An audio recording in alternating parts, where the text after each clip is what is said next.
Good day, everybody, and welcome to the Revolution Gaming Podcast for October. Let me get the guys in here, because I guess we have some people that barely made it. And he made it. Look at that. He made it. He made it. All right. So. Just. What? Oh, he's go to the bathroom real quick, so he'll be here in a second. But bathroom? We don't take bathroom breaks here. No. You pee in a cup and you move on. No, I hope everyone's having a great day so far. So we're going to start off with the joke games, and Ray has all of them this time. I have all of them. Ray is the master of joke games. Of course, because I started it. I should be the master of it. So sure. I'm not going to do my due diligence. I'm not going to say you're wrong because you're not wrong. All right, so what's the first one? Wasted came out today. Oh boy, you're gonna love this, Tim. Is in shambles thanks to a nuclear war. Wait, Wasted? No, oh, I played this. Waste it. Wasted? I played this. There you go. Okay, better. This looks more like a joke game. Wow. It's the sequel to $1 Simulator.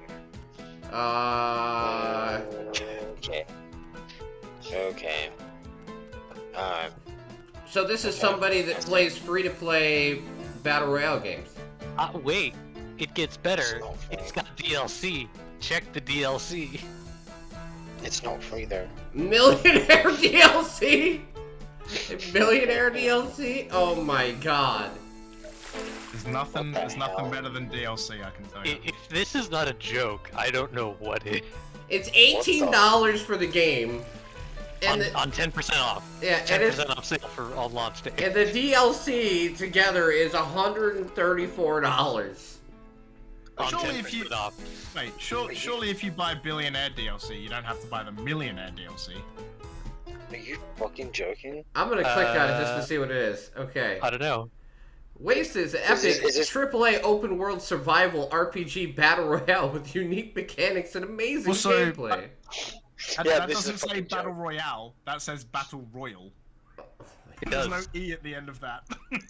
This has got to be a real fucking joke. Possibly. Is it late April Fools? You get an ultra black toilet. Oh also, my. hey guys. Hey. Welcome, James. Hey. How is everyone? Oh, Good. Hey, I'm glad that last match ended faster than we thought. Hey, it's a cool. We get a cool yellow rubber ducky. Yeah. I mean, And a stylish, shiny golden toilet. If you pay the because everything should be gold plated at this fucking point. It's gonna cost that fucking. now Mario, I know you like DLC. Go buy this. Let us know how it is. In quotations, don't really. Yeah, do your part. Do your part, Mario. All right, what's the next one, right? Community. Next one is Priest Simulator. It's coming out October 6th. Okay. Really? I want to put out. I want to the put. joke game or the normal. Hell is my playground. Really? Priest Simulator? Really? I want to point out the fact I've been offered key for this. No.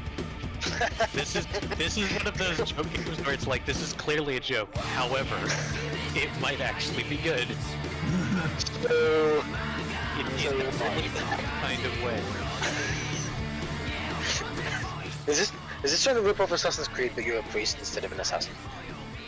It's a first person. No. It's a first No. person priester. A first person priester. Is this a new genre? An FPP? First person priester? I don't know. First person. You tell me. Yeah, why not? It's describing itself as a mockumental action game. How does that? And fully unprofessional English language version. Boy, this should be good. Yes, I got offered key for this game. Take it, Tim. Take it. This does not surprise me. Do it.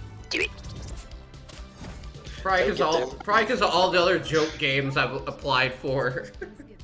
Honestly, this is fucking wacky, but it actually looks like it's probably pretty decent. Who knows? Oh yeah, Who speaking knows? of which, wasn't James the one that was like, what is it, Sir Whoop-Ass or something? That game he mentioned a few months ago? You know, that ended up being actually a really good game. See? Well then. See, I told you. Looks can be deceiving, apparently. You never know. It was funny. You never know. This is why we go through Steam upcoming Yeah, to find exactly. the gold in the garbage. The gold in the trash, indeed. Alright, so what's the next one, Ray? All right. Unfortunately, this does not have a release day. It is slated for October this year. But you know, when they don't have release days, sometimes they don't make that. Obviously, inappropriate content. Ooh. Should be warned. Oh wait, that's the game's name. That's the game's name. That's the game's name? That's the Oh title. my god. Again, you've been warned. Work Make is inappropriate things right. The fact that it starts as "Long live the Supreme Leader," that's the... Oh, it's clearly, if you ask me, this is clearly a jab at China. Yep. Any Slash censorship. North Korea. Slash North Korea. Get rid of the inappropriate content. I love how the game So, developer is literally called, obviously, Inappropriate Content Game Ltd. Yeah. But hey, you might as well take it all the way, right? Exactly. So this kind of gives me that impression of maybe a Papers, Please kind of story of you're Right? working for the government, whether you like it or not. Yep. I mean, Silver, you'd understand, right? Yeah. I don't know, would I? Again, this could be good, You can go work for the be. king. but it's got a funny Yeah. title. Yes, it does. Yes, it does. Obviously inappropriate content. Well, yeah, because it's obviously inappropriate. All right, Mario, I found you another Obviously. game for stream. There you go. There you go, Mario. I'm giving him all the help, man. All right, so what's the next one? Last one has a demo, and it is Toast the Ghost. How many joke games did you have? 4. Oh, Damn, son. Look, if you guys can't find them, I'll just find them for you. Hey, I found one. Oh, I found okay. one. Okay. oh, we're having a 5 today. That's surprising. Usually we only have a maximum of 3. Most of the time. Why does he just have so many ghosts? Because you have to toast the ghost, I see. Look, you have to collect things, right? He's like friends with Pac-Man. I mean, that's exactly what the ghosts look like. So yeah, Toast the Ghost. You throw toast at ghost. That's so great. Oh. Okay, I get it. All right, James, what's your Don't joke play game? power. It's toast. I thought it was being metaphoric, not literally throw toast at the ghosts. Mine Yeah, is fix my legs, Doc. Fix my legs. Where's the doc when you need him? I love there's also a fix my hands, Doc. Okay. Oh, should we talk? Should we talk about the game series that we found 15 games of over the course of the month too? Oh, Oh yes. the longest part of the stream, no doubt. I'm This sorry, is like- podcast, excuse me. This is like a worse Surgeon Simulator. Yeah. You're right. That's what I'm imagining. Yeah. It's just, but it's just feet, you know. Yeah. Cringy. So, Like, wait, you're supposed to fix your legs? so if that's Get it right, game. It's fix your feet simulator. The No, legs I are think- DLC. Yeah, like the legs cost extra, I Yeah. love it's Just just like also only sport- feet. I mean, that only would be a feet. surprise. That wouldn't Wait, be a scroll down. surprise. The top part of that is really epic when you read it. It's like Who take care of our health if not us? Fix my legs. the first Doc. part says, the car has wheels, the plane has wings, and the man has feet. Oh my god. Oh man. Real life Stating the sim obvious. and very realistic. That's the best dot point. Okay, we have now found the major joke. Yep. Yes, real So life it's a sim good game. and very realistic. Very It's realistic. not just a joke game. It's a joke in of I itself. also love that screenshot of just the X-ray of the person's foot with all the bones missing, and you just have like Yeah. a pallet of bones in front of you. It's like these were removed from your foot. I'm gonna put them back now. Connect the dots. La la la. So good. All right. So now it's on to the reviews. So I don't have a whole bunch to review this month, thank God. So who wants to go first? Don't all jump up at once. Well, I can't suppose see you, I so I don't know if you shall. jump anyway. I guess it'll indicate with a sound effect. All right, Not that so I'm actually ready. Silver's going first. Got it. Right, go for Proteus first. Now, I have played this during early access phase, like within the last 2 years, I believe. Okay. And it is, of course, a very stylish first-person shooter, retro shooter, especially, which is, of course, one of my favorite genres. It's got good paced action, a lot of wicked weapons, but some of them haven't been added fully. But well, back in the early access, but now they've been all added, and there are ways to get access to those more powerful weapons via a shop where you can acquire ores throughout the levels by finding secrets, and you can buy, the weapons in the game, and then eventually when you get to the higher tiers, you can get better weapons and also upgrades, such as, double jump, dash, and I think there was another one, but I can't remember the name of it, unfortunately. But yeah, I can't wait to get access to them, although you will have to be very adamant in getting all the ores from all the levels and all the secrets, and also playing through the trials, which are basically these optional missions you can do that give you like speed run kind of missions. So if you do something if you shoot all these buttons within a minute, you can get access to a large amount of ore at the end of the level, which is very rewarding if you're quick on your feet and you have good timing. It'd be a little bit challenging to do them with the controller because of turning on all that stuff with thumbs. It's not exactly as precise as mouse, but hey, I can always stick a mouse and keyboard into the console if I really so wish. So far from what I've encountered of the creatures, there is like one of the newer ones that I have not fought before, which are like these spider-like creatures, fast and fucking evil as shite. I have only done one of the boss fights in the game so far. That fight's pretty epic. A lot of like arena shooter elements there, especially with the boss fights. I'll see with the rest of the ones later. And so far, I'm really enjoying it. It really does feel like they've nailed the aspect of a retro shooter, but with its own style, and actually does have a story too, which is also found within like files within certain levels, and it actually gives you like synopsis of like events that have happened throughout the levels as you progress. Which is awesome. Indeed, it is. And the good news is. Oh, sorry. Go ahead. Mm-hmm. Oh no, sorry, go on. No, I'm saying the good news is that on Saturday night, starting in a couple weeks, you'll be able to see us play through the whole entire thing. Yep, because it has online co-op, which is fucking awesome, and custom maps, and a map maker. And it's on Game Pass. Yep. So if you don't want to play it, which I really highly recommend you do anyway, the soundtrack is also a fucking banger. Andrew Hulshult, yet again, fucking nails it with the music, with all sorts of styles, from techno to rock and metal. Alright, Oh, yeah. Since the game is out 1.0, you can grade it whatever you want. So what's your grade, Silver? Goddamn fucking 9 for me. Alright. One of my favorites of the decade. Alongside Seat right next to Dusk, which I reviewed years ago. Alright, so, who's gonna go next? I can go. Okay. And since we mentioned it earlier, why don't we talk about Tinykin, Tim? Yeah! I really like that game. You played a bit of it on stream, and I played 9.5 hours of it and got through the whole story. Yeah! So you give your thoughts first, and I'll give mine after. So, short summary is it's a lot like Pikmin.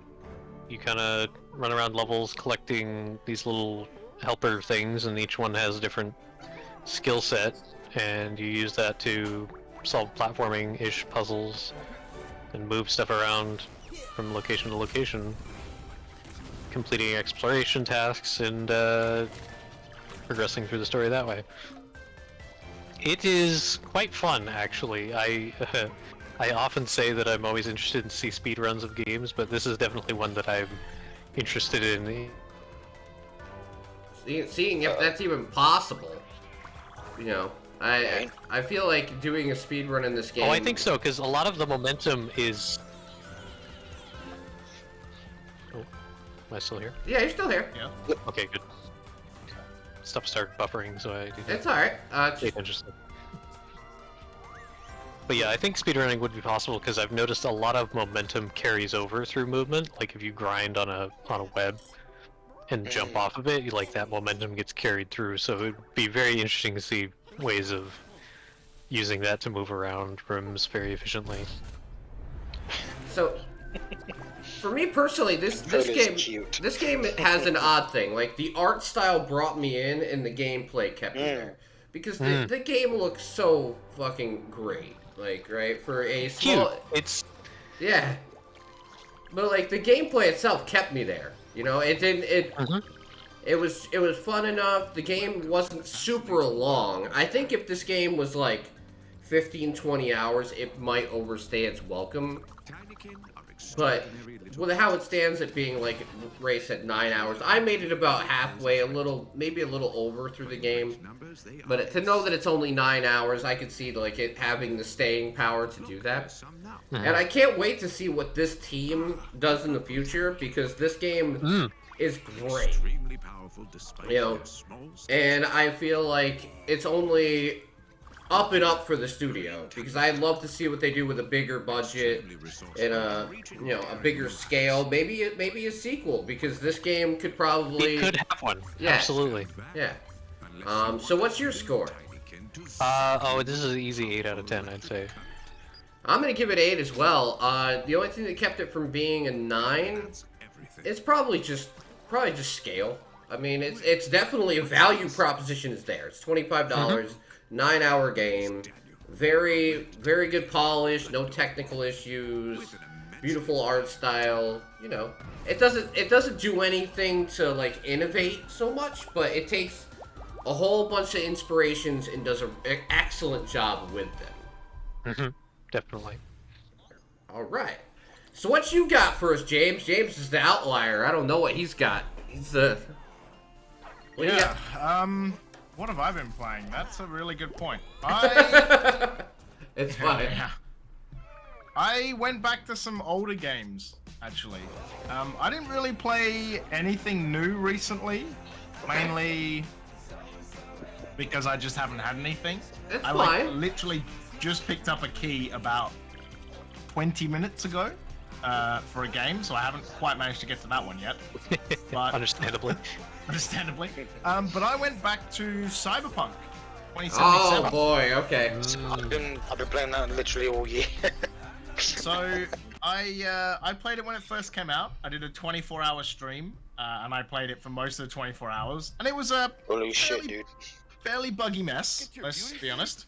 However, now they released Edge Runners on Netflix, which you can see in that trailer right there. It is real good. I've come back to it, and they fixed a lot of things, and they now have. There's a DLC coming out as well. Yeah, the expansion, Phantom Liberty. Phantom Liberty. They're only going to do one, right? So that's the only DLC there's going to be. Which is a shame. Expansion, which is a shame, but yeah, I've been getting back into it. I started again. There's still a few bugs. I went in and played a mission, and Jackie, like the big guy in the trailer, didn't have a gun. Like his model would pull a trigger, but there was no gun. So that was interesting. Okay, but that happened to me. It looks way better than it did. It runs much smoother. It looks really cool.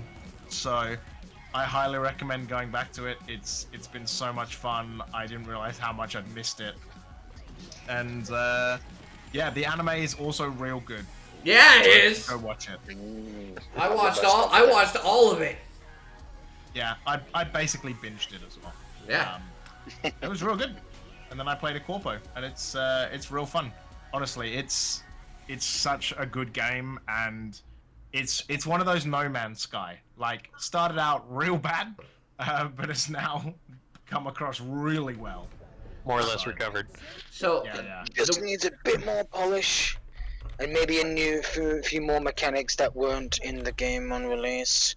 so Please, for the love of God, I would still love the Mantis wall climbing. I know they won't add it, but that would still be cool. I do want to bring up the fact that they're gonna do the red mod thing for this. So it's gonna make it so. Red mod. Yeah. So the red mod is gonna be something where they basically give you access to pieces of source code, and you can actually, it's an official modding tool that they added with the recent update that makes it so great. so it makes it so you can basically create content forever for Cyberpunk. So even though it's only going to get one expansion, it's going to have community-backed mods for as long as. I mean, it already does. It's just now they have a new platform for it. Yeah, it's definitely going to get some hell of a longevity in implementing. Exactly. So they've guaranteed the game's going to get new content in one form or another for a long time. Basically, what I'm hearing is what fans will do. This is going to be like Skyrim, where you can make all the dragons Thomas the Tank Engine. Yeah, pretty much. It's going to be CD's Skyrim, basically. Yeah, but actually more fun. No offense to those that like Skyrim, but I'll agree with that. Well, but yeah, like you said, Silver, that Mantis Blade wall climbing thing, mod for it already. Yeah. I would love to see it. And a lot of other things that weren't added into the main game. All right. So I'm gonna start with one of the surprises of the month for me. Ooh, surprises. We like surprises, don't we? The Wandering Village. Wandering Village. Wandering. It's a wandering. Okay. Pretty sure it's wandering, but okay. No, it's Wandering. It's a wandering village. I'm picking on. Never mind. I'll explain later. I'll explain later. Hey, Dan. There's a reason I keep saying that. But all right. So this game is fucking excellent. I remember you playing this. Yeah. Right off the bat, right? So it's a civilization builder, like city building, you know. But it's on the back of a giant creature that you must keep fed. But along with that, you can actually make ways to communicate with the creature. They can make it so when you get to crossroads on its journey, you can emphasize which way you want it to turn. So you can turn it and make it go to like outposts so you can bring more people into your society.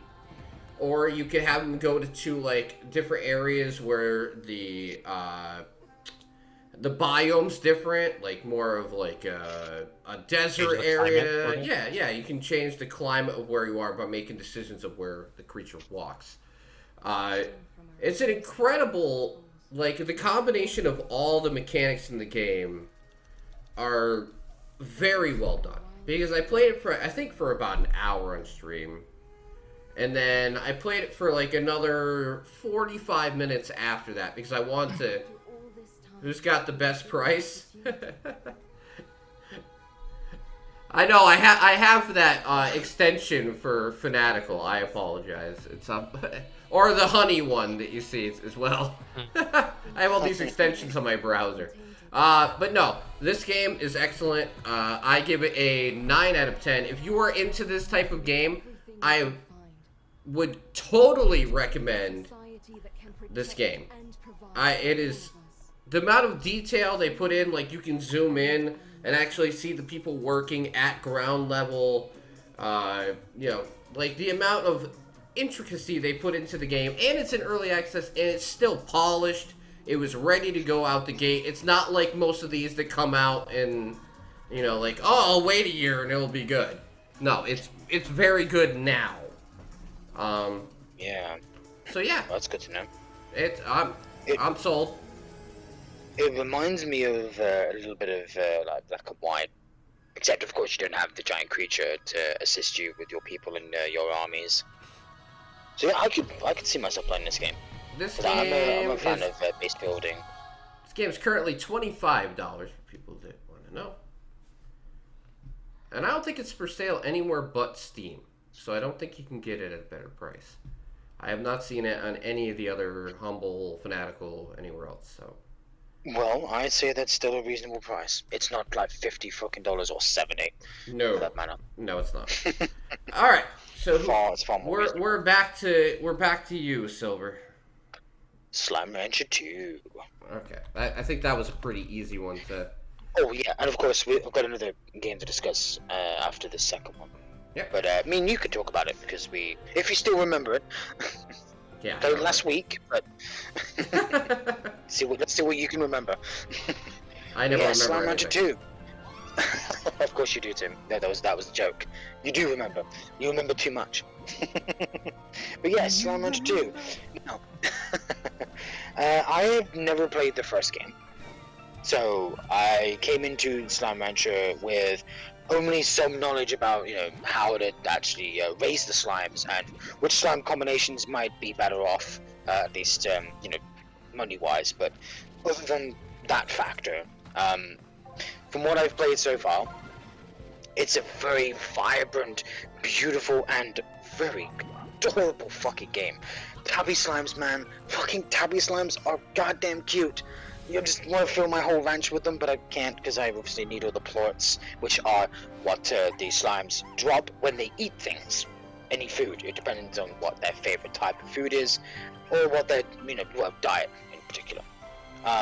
There are all kinds of combinations of slimes you get, but obviously you should never have a slime eat a plort that they're not the type of if they eat. So like a tabby phosphor slime eats anything other than what they drop, they become a tar slime, which then can wreak havoc on your ranch, so you gotta try to avoid that kind of thing. Yeah. But the micromanagement of the game is very, very easy to manage until you start getting plots full of Largo slimes, which are basically slimes that have had two types of plorts, or two types of slimes combined into one. They become large slimes, which are Largos. But yeah, it can get pretty difficult to manage a lot of plots. You have to manage your food output, and it depends on what kind of slimes you have. Some slimes have very restrictive places you can put them, like puddle slimes require you to put them in a pond. You can't just put them in any plots of land, otherwise they'll literally sizzle or die out on land. Phosphor slimes cannot live out in the open during daylight because they just go poof out of existence. So you need to put them in a cave or use the air nets, which can protect them from sunlight. A lot of other slimes don't really have too much of the restrictions, but those are the main two that I am well aware of. Yeah. You basically use plorts as a resource or to make money. And you basically find various upgrades to upgrade your gear, like being able to suck up resources, which you should get very, very early on, because you need those resources to craft better gear, and also tools and other utilities to use out in the wild. So, like, if you're really far away from your conservatory, you will need teleporters to get back and forth faster, because it can take a while to get back on foot. And when you start out, you can't run for very long because obviously stamina bars suck ass. But you can always get that bumped up to a certain good capacity. And then there's obviously the cool jetpack, which you can get pretty early on if you're adamant enough at going out there and getting the resources, and if you know where they are. At least resources respawn every in-game day, and at least they're in the same place. So if you can memorize where they will be, you can just go back and forth, get as many as you can every day. But of course, you've got to continue to build up your ranch and make more money, make more plorts. It's like a never-ending loop, kind of. But there is a story, of course. But remember that this game is in early access right now, so there isn't all of it there. But there is some here and there, and you obviously get little trinkets of information about the island, which is Rainbow Island, of where you are, from the communicator, which is located just to the right side of the entrance that leads towards the first area where you get your first set of slimes. And yeah, All right. it's been very fun so far. Score! Of course, because it's early access. Because it's only early access, I can't rate it more than a 7. But, I rated my 7's game more than okay. 7. You can rate it whatever you want now. However, there is one issue I keep getting where, for some bizarre reason, the game like disconnects my controller from the game, and I literally like have to like take out the battery and put it back in to reconnect the controller to the game.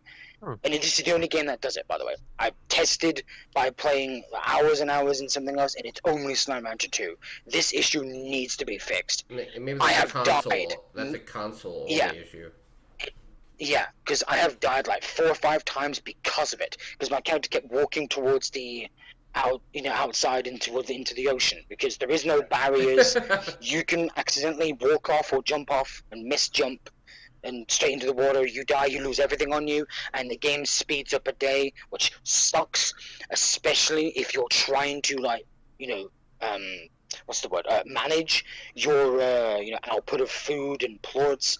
Especially if you have like a crew for the birds or the henhens or whatever you want to call them. Yeah.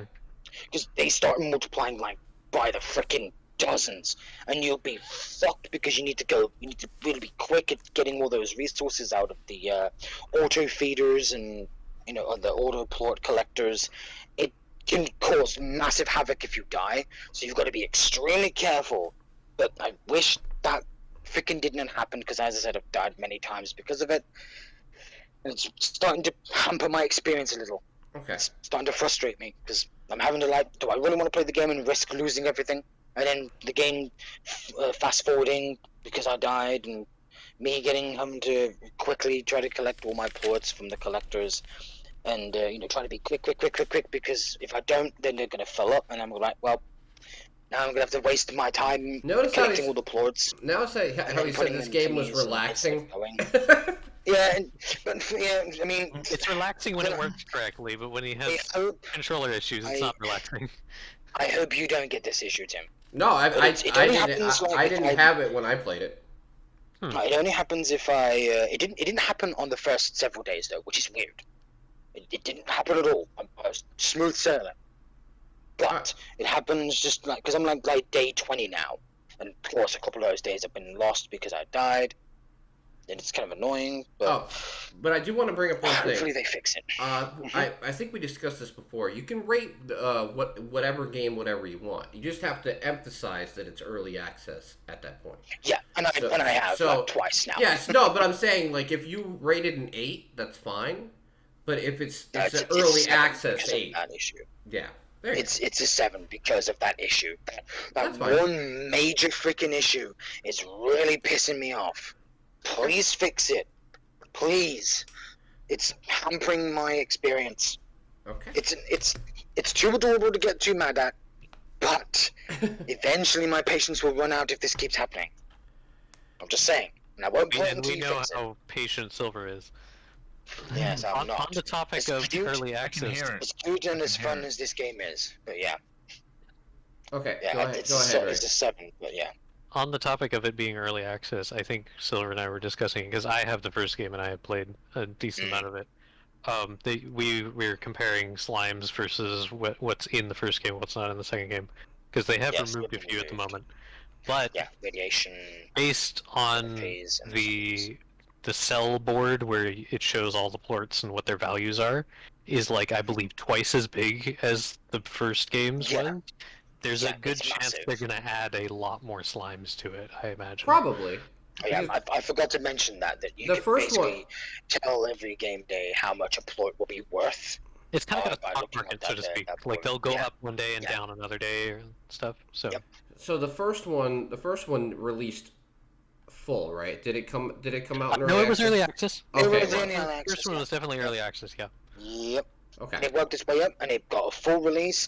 And from what I know, it's one of the most beloved indie games of that decade, basically. It's a very popular game. Well, I mean, it's not hard to tell because like the dev said, selling 100,000 copies in the first month would be 6 hours. Would be a pipe dream, and then he did it in 6 hours.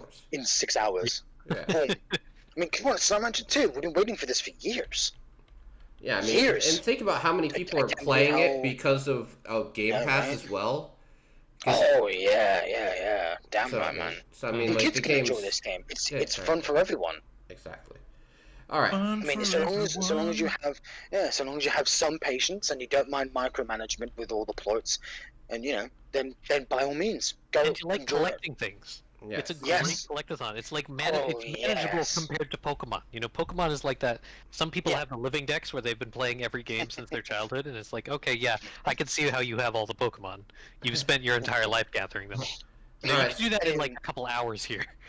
Yeah, because in the refinery at the underground of your base, you can see exactly how many resources you have and how many resources are in the game at present. So yeah, you can tell exactly what you're looking for because you just have to remember the image, and there you go. Just find out in the open world, and boom, there you go. All right. So what's Bob's your Yard. game, Ray? So my other game I played this recent month was Electrician Simulator. You passed me a key for this, Tim. Yeah, I figured you'd like it. It was funny because when I saw what it was, I was like, oh, that's funny. I feel like you should have sent that to Murmich because Murmich actually does electrical work sometimes.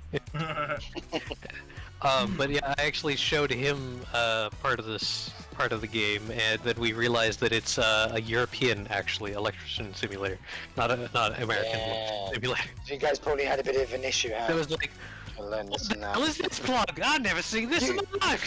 You could have asked me. You could have asked me. I mean, But I put it off till last night, so I What did not have coronation? one. What kind of fuse box is this? Never seen this in my life. yeah, it can be sometimes real fucking confusing, but hey, I don't have to think too much with that shit. So this is, I mean, it's a simulator game. It is going to be pretty much just like every other simulator you've seen out there, like PC building simulator, all those kinds of stuff. You kind of just follow instructions. It's fun. It's kind of relaxing, just because it. Same way like power washing simulator is kind of relaxing. You're just kind of like doing a job and getting it done. It kind of just feels good. And there's And no it's rush. It's not actually like you don't have to actually put in that much work as you normally would doing the job in reality. Yeah. But yeah, I did have one kind of glaring issue at the start. Was the mouse was not working on some of the menus. Like when you get in, you're in your garage, and the first thing you're supposed to do is go interact with your computer, and that's where you get to set up your company, your electrical company, and you get to choose a logo and give it a name. And I couldn't navigate that menu with the mouse because it wasn't working, and it's not set up to be navigated with the keyboard either. And it wasn't until after I had been forced to use the default logo and just That's strange. But I mean, at least it didn't happen the whole entire game, I guess. controller. Yeah, oddly enough, after a while, it started working, and I have no idea what caused that. But it does work pretty well with controller. Controller was consistent. That's good. I had to fiddle with the sensitivity a bit because the default settings were odd. It had zero smoothing and was really jerky at first, but after that it was relatively fun. I played like about 2 hours of it. It's oddly hilarious. Like obviously you get through the tutorial and it's like, okay, first thing you're supposed to do, turn off the breaker so you don't shock yourself. And of course, I had to find out what it would do if I didn't turn off the breaker. And it shocked yourself. And so, Got an achievement, I'm guessing, for killing yes, yourself? actually, you Yeah. get an achievement for getting shocked once, and I kept clicking it because it didn't kill you. I kept clicking it, and I got another achievement for doing it 10 times in one mission. Yeah. I love those kind of achievements. It Where it's doesn't like, you did a dumb.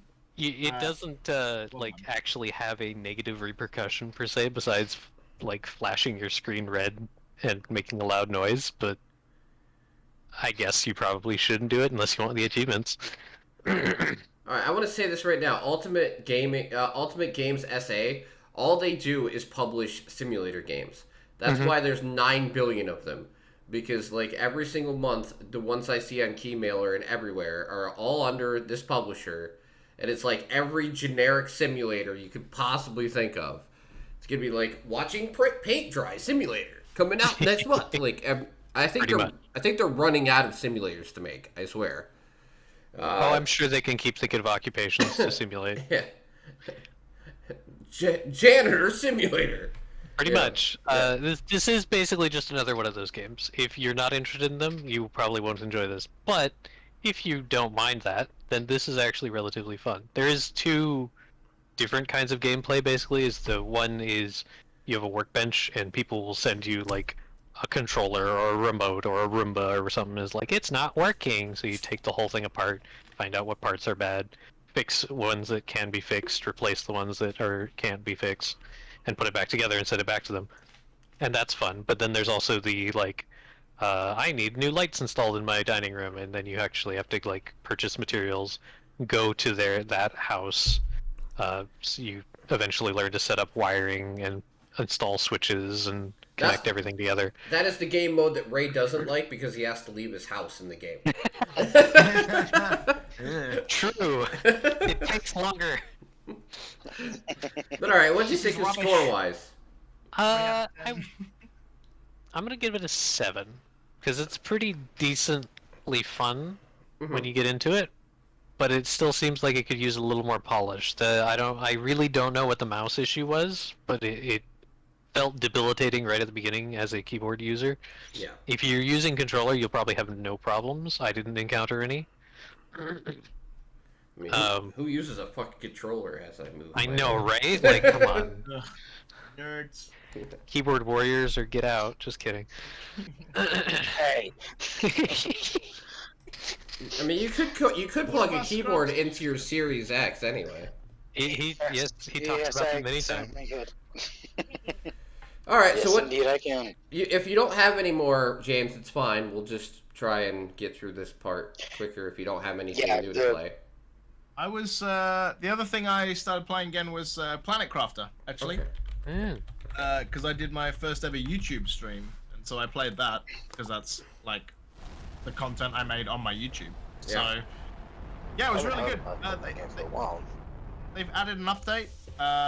They've added some new things. They're adding another update real soon, actually. So we're gonna go back, but they added a few new biomes. There's like a waterfall area. There's like a really nice mushroom forest thing. That's cool. Which looks real cool.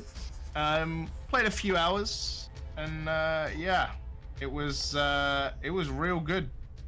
I highly recommend if you've never played it to go play it because it's like real sick. And yeah, so I played a couple of hours and it was really nice, and I kind of highly recommend because it's just really nice to get into it. So. All right. My next one is this one goes along with Silver's one because we love sucking over here. Justice Sucks. Tactical vacuum action. Ah, yes. Okay. How was it, Tim? So, how does it feel to play Home Alone Simulator with a Roomba? Pretty much what it is. Except you're killing things and sucking up dead bodies. It's actually really, really good. I mean, like, it's really well done.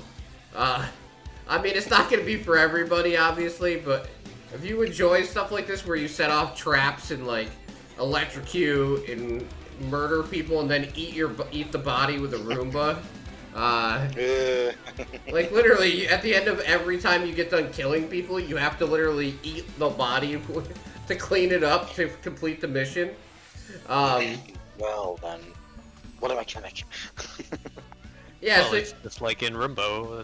I think that's how that worked too. Yeah, this is basically what Roombo turned into. Yeah, it's great. I would say it's an 8 out of 10. It's a budget title. I say, how much is it? It's $20. I would say if you want to have fun with something and you love like games where you spring traps and And like, all you're doing is basically defending an area against intruders. But like, the amount of traps and everything you can set off to either freeze or electrocute or set them on fire or drop blades on their heads, it's great. Throw cats at them. Yeah, I mean, it's fucking, it's really good. So, if you like enjoy that type of game, you're gonna enjoy this, like, for sure. How does it compare to the original? Or prequel, I should say. Alright. What you got, Silver? Wo Long demo. Oh! That, Tim? No, I've never heard of it before. So I think we played it for like, what, 2 or 3 hours together? Played 2 hours together, yeah. Alright. Yeah, so... It's a Souls-like, of course. Yep. But it has its own little twist on some of the combat mechanics. As I probably mentioned outside of streams, and I also mentioned to Tim, that it has different elements of spell combat. So you could pick up to, I think it was like 7 elements, I believe. And I went with water, and I believe you went with mackerel, Tim? Or was it Fire. It was all fine until the fire Tim attacked. Dude, Fire everywhere. there was a few times in this playtime that we had with the demo that we thought we were fucked. And I was like, Yep. one more time. And just tried like different methods and just fucking ended up plowing our way through it. That fucking bird. That fucking bird, man. So yeah, the last part of the piece of demo that shit. we played, you like basically ran into a giant bird boss, right?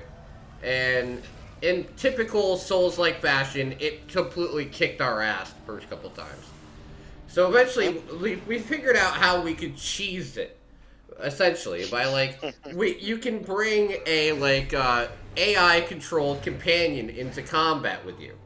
So I brought him in and basically had the AI companion sit there and attack the enemy and distract him, while me and Silver like just used every single like spell and weapon we could possibly think of to take it down eventually. But I feel like playing this game solo would be a fucking nightmare, but Yep. in co-op it is very fun. And of course, there was because it's obviously just a demo. It was very like jittery. Obviously, the whole there was a bit of rubber banding there. That was very, very prominent, but it wasn't terrible. It was playable. So to clarify, me and Silver were both playing on Xboxes for this. Yeah, I was playing on my Series S. He was playing on a Series X. They didn't have a PC demo because, if they did, they probably would just, like, rip all the files apart and find some way to hack it immediately. Because that's how the internet works. So I understand why they did it that way, but it was nice to try out. We got in right before the demo went away. So, yeah, I had a great time with it, though. Yeah, I think this, and it's also coming to the Game Pass, which is a huge plus. It means this might be the first Souls-like game that I would never need to buy. I could just play it day one on Game Pass. Yeah. So yeah, it also might be the first Souls-like that I'm actually thinking of actually playing. I'm like, what the fuck is wrong with me? I don't know. I don't play Souls-like games at all. Listen, Minus Souls-like can mean a lot of things, though, right? It doesn't mean it has to have the difficulty of Dark Souls or like Bloodborne or Sekiro, which, my God, I feel like that's even harder than Dark Souls 2. Sekiro fucking punched me in the dick 100 times. Now, Elden Ring, on the other hand, I just couldn't get into it. I know it's like everybody's favorite Souls-like, it seems, but for me, I couldn't get into that one. But you can obviously, we can't give a grade to a demo, but I do want to say it was a lot of fun. It is very difficult at first. Like, I was like, alright. I joined the game with Silver, and I'm like, I get to like the first enemy, and I get slaughtered. And I'm like, alright, I need to play this game way different than I think I need to play it. And eventually from there, we were fine.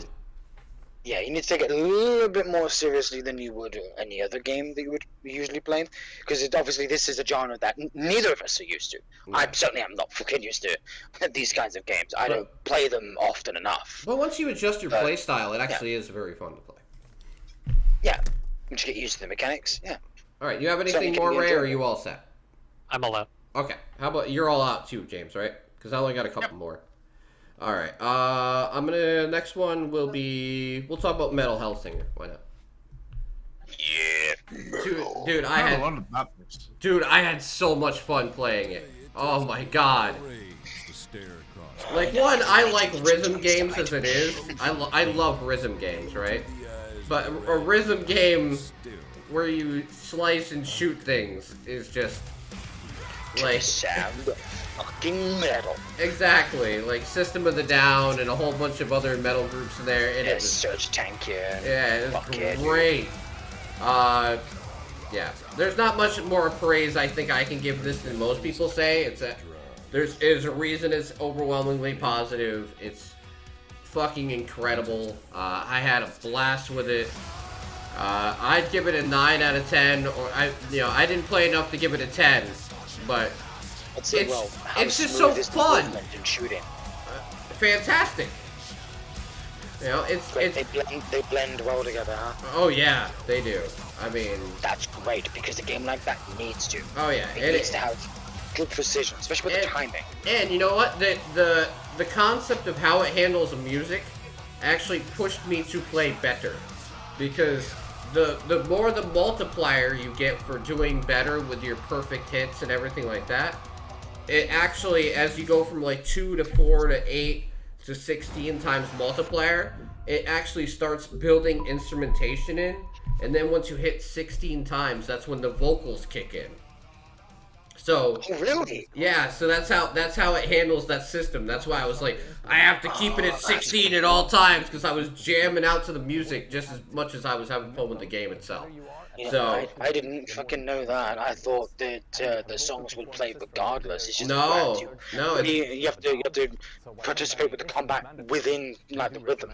yes. But no, I didn't know it was that involved. That's pretty If you cool. get anything less than 16 times multiplier, it takes the vocals away. Oh man. Oh, that means you need to play as intensely as possible. Yeah, like you saw. Rewarding you for taking risks. Like, Silver, you saw when I played this game on stream, I was zoned the fuck out, man. I was like, Yeah, you were like quiet as fuck. You were like getting into it. I never see you like. It looked like you were actually gripping your controller. It yeah. really did look like you were doing that. I could tell by your shoulder movements. Like, yeah, you're getting into this shit. You fucking definitely are getting into this shit. And Yeah. that's great. That's what you want in a game like that. You want to get Plus- into it. You want to fucking play it to the Plus, fullest. the music itself, like, matches so well with everything the game's yeah. doing. So, Definitely. it's great. I mean, I can't give enough praise to the game. I can't wait to actually fucking play it. Alright. I'm definitely gonna get into it when I can. You have no more, right, Silver, so I can finish up my last two? Yeah. Okay. Yeah, that's it. Alright. The next one is Daywad4201. Thank you for the follow and welcome to the revolution. What a name. That's alright. I don't care. Alright, so the Dayofield Chronicles is a tactical RPG from Square Enix. I would say that it is propped up by only one feature in my eyes.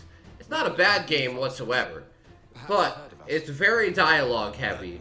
And like everything else is clunky around the combat, but there's one feature in the game that makes it fun as fuck for me. So they take the Aeons or the summons from Final Fantasy and then put them into the battlefield of this game. So the first thing you can do is you can summon Behemoth from Final Fantasy at any time to like destroy your enemies on the battlefield, at least usually like once or twice per battle, because you have to build up a meter.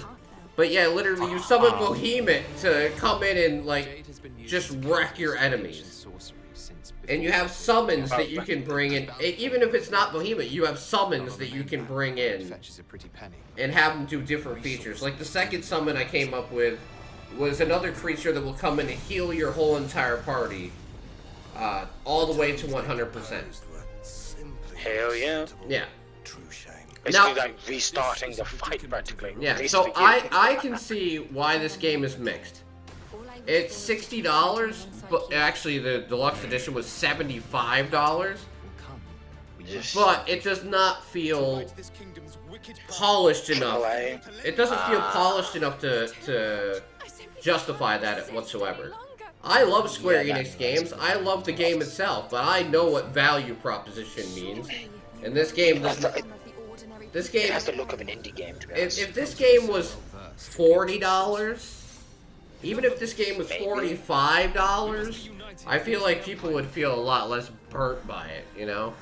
Especially when you have Triangle Strategy coming out in November, which is a, like, superior Square Enix tactical game that was released on the Switch and is now coming to the PC. So you have Triangle Strategy, which is coming, and then Triangle Strategy 2 that is coming out in January on PC as well, so we get the sequel as well. But those are, like, higher-end tactical RPG games, I feel like, from Square. So this does not, like, the price does not fit the level of production, I would say. I still want to play more of it, obviously. And I do thank Square for the key. You know, I have to do that, but I also do it anyway because they give me almost every game they publish, which is amazing. But yeah, I would give the game right now a 6 from what I've played. It's fun, but I can see why people have a problem with it because, like I said, the production value isn't as high as it should be for that type of price point. And 2, I also feel like the price was way too high for what you're getting here. Especially when you have way better titles under the Square banner that are the same price. Alright. Do you think they were experimenting with this, perhaps? Or was it just kind of like a side project by a smaller I feel like group? I feel like it's developed in-house by Square with another studio helping. Mm-hmm. I just feel like they tried to they took this game, they created it, and then saw an opportunity to overcharge the customer for it. That was a dumb idea, in my opinion. Well, Well, people, in other people's opinion, people but- bought it. You know, they did the deluxe edition thing where they were like, "Oh, buy the deluxe edition and you can play it 3 days early." That was $75 for that. You paid $15 extra to be able to play it for 3 days early. Yeah, no. That's EA levels of bullshit with Madden. They do the same thing with Madden. Yeah. Or I know they do it It's with like FIFA. $80 I know or that. $90 Yeah. or even $120. It's fucking insane. Yeah. I feel like this is a case of greed. It's not a bad game, but it's just definitely not worth what they're asking for it. Yeah. All right. So here's. Well, only if you really, really like strategy RPGs. So we're gonna talk about a turn-based RPG that is totally worth your money now. As we switch gears to an indie one, Stolen Realm. This is a 6-player co-op tactical RPG where you make all the choices in a choose-your-own-adventure style map. Ooh, you have my attention. You saw me play this, Silver. Yes, I did. Yeah, and it is. I want to play it co-op so bad, and it supports remote play for that. So if anyone's ever free, we'll totally try it. But yeah, the combat is great. The idea is great. The replayability, because of the choices you can make, is fantastic. The game is in early access right now still. But from how far it's come along, the amount of characters, the amount of enemy variety, the amount of gear that you can get, it is fantastic on a value standpoint, comparably especially. This game is $20 with remote play, so you can have all your friends join you without them buying the game. 20 quid for 6 people? Fuck yeah. And Sounds like a steal to me. I do not take this light when I say this. This is one of the highest rated indie games of the year for me. It is a 9 out of 10, but it is so close to 10. You know, I only give 10 to, like, game of the year contender type games, but this game so far is one of the best indie games that I have played so far this year. And that is high praise from Tim. Indeed. Yeah, I haven't played Freedom Planet 2 though, so it might have some good competition. Time was then if your opinion will change. Well, also, mind everybody, Broketober is real this year. October is stacked. Oh man, with fucking games. it is. Got a lot. All right, Yeah. so let's talk about our news story of the podcast this time. Oh, I'm sure everyone's heard. Okay, so here we're gonna start with the one that people have been talking about less, only because Stadia news came about and everybody was like, "Holy shit!" Okay, so we're gonna talk about the Sony PlayStation Stars loyalty program real quick, which had a lot of controversy for about 10 minutes until the Stadia shit came out, and everybody's like, "What? Never mind." You know what's crazy?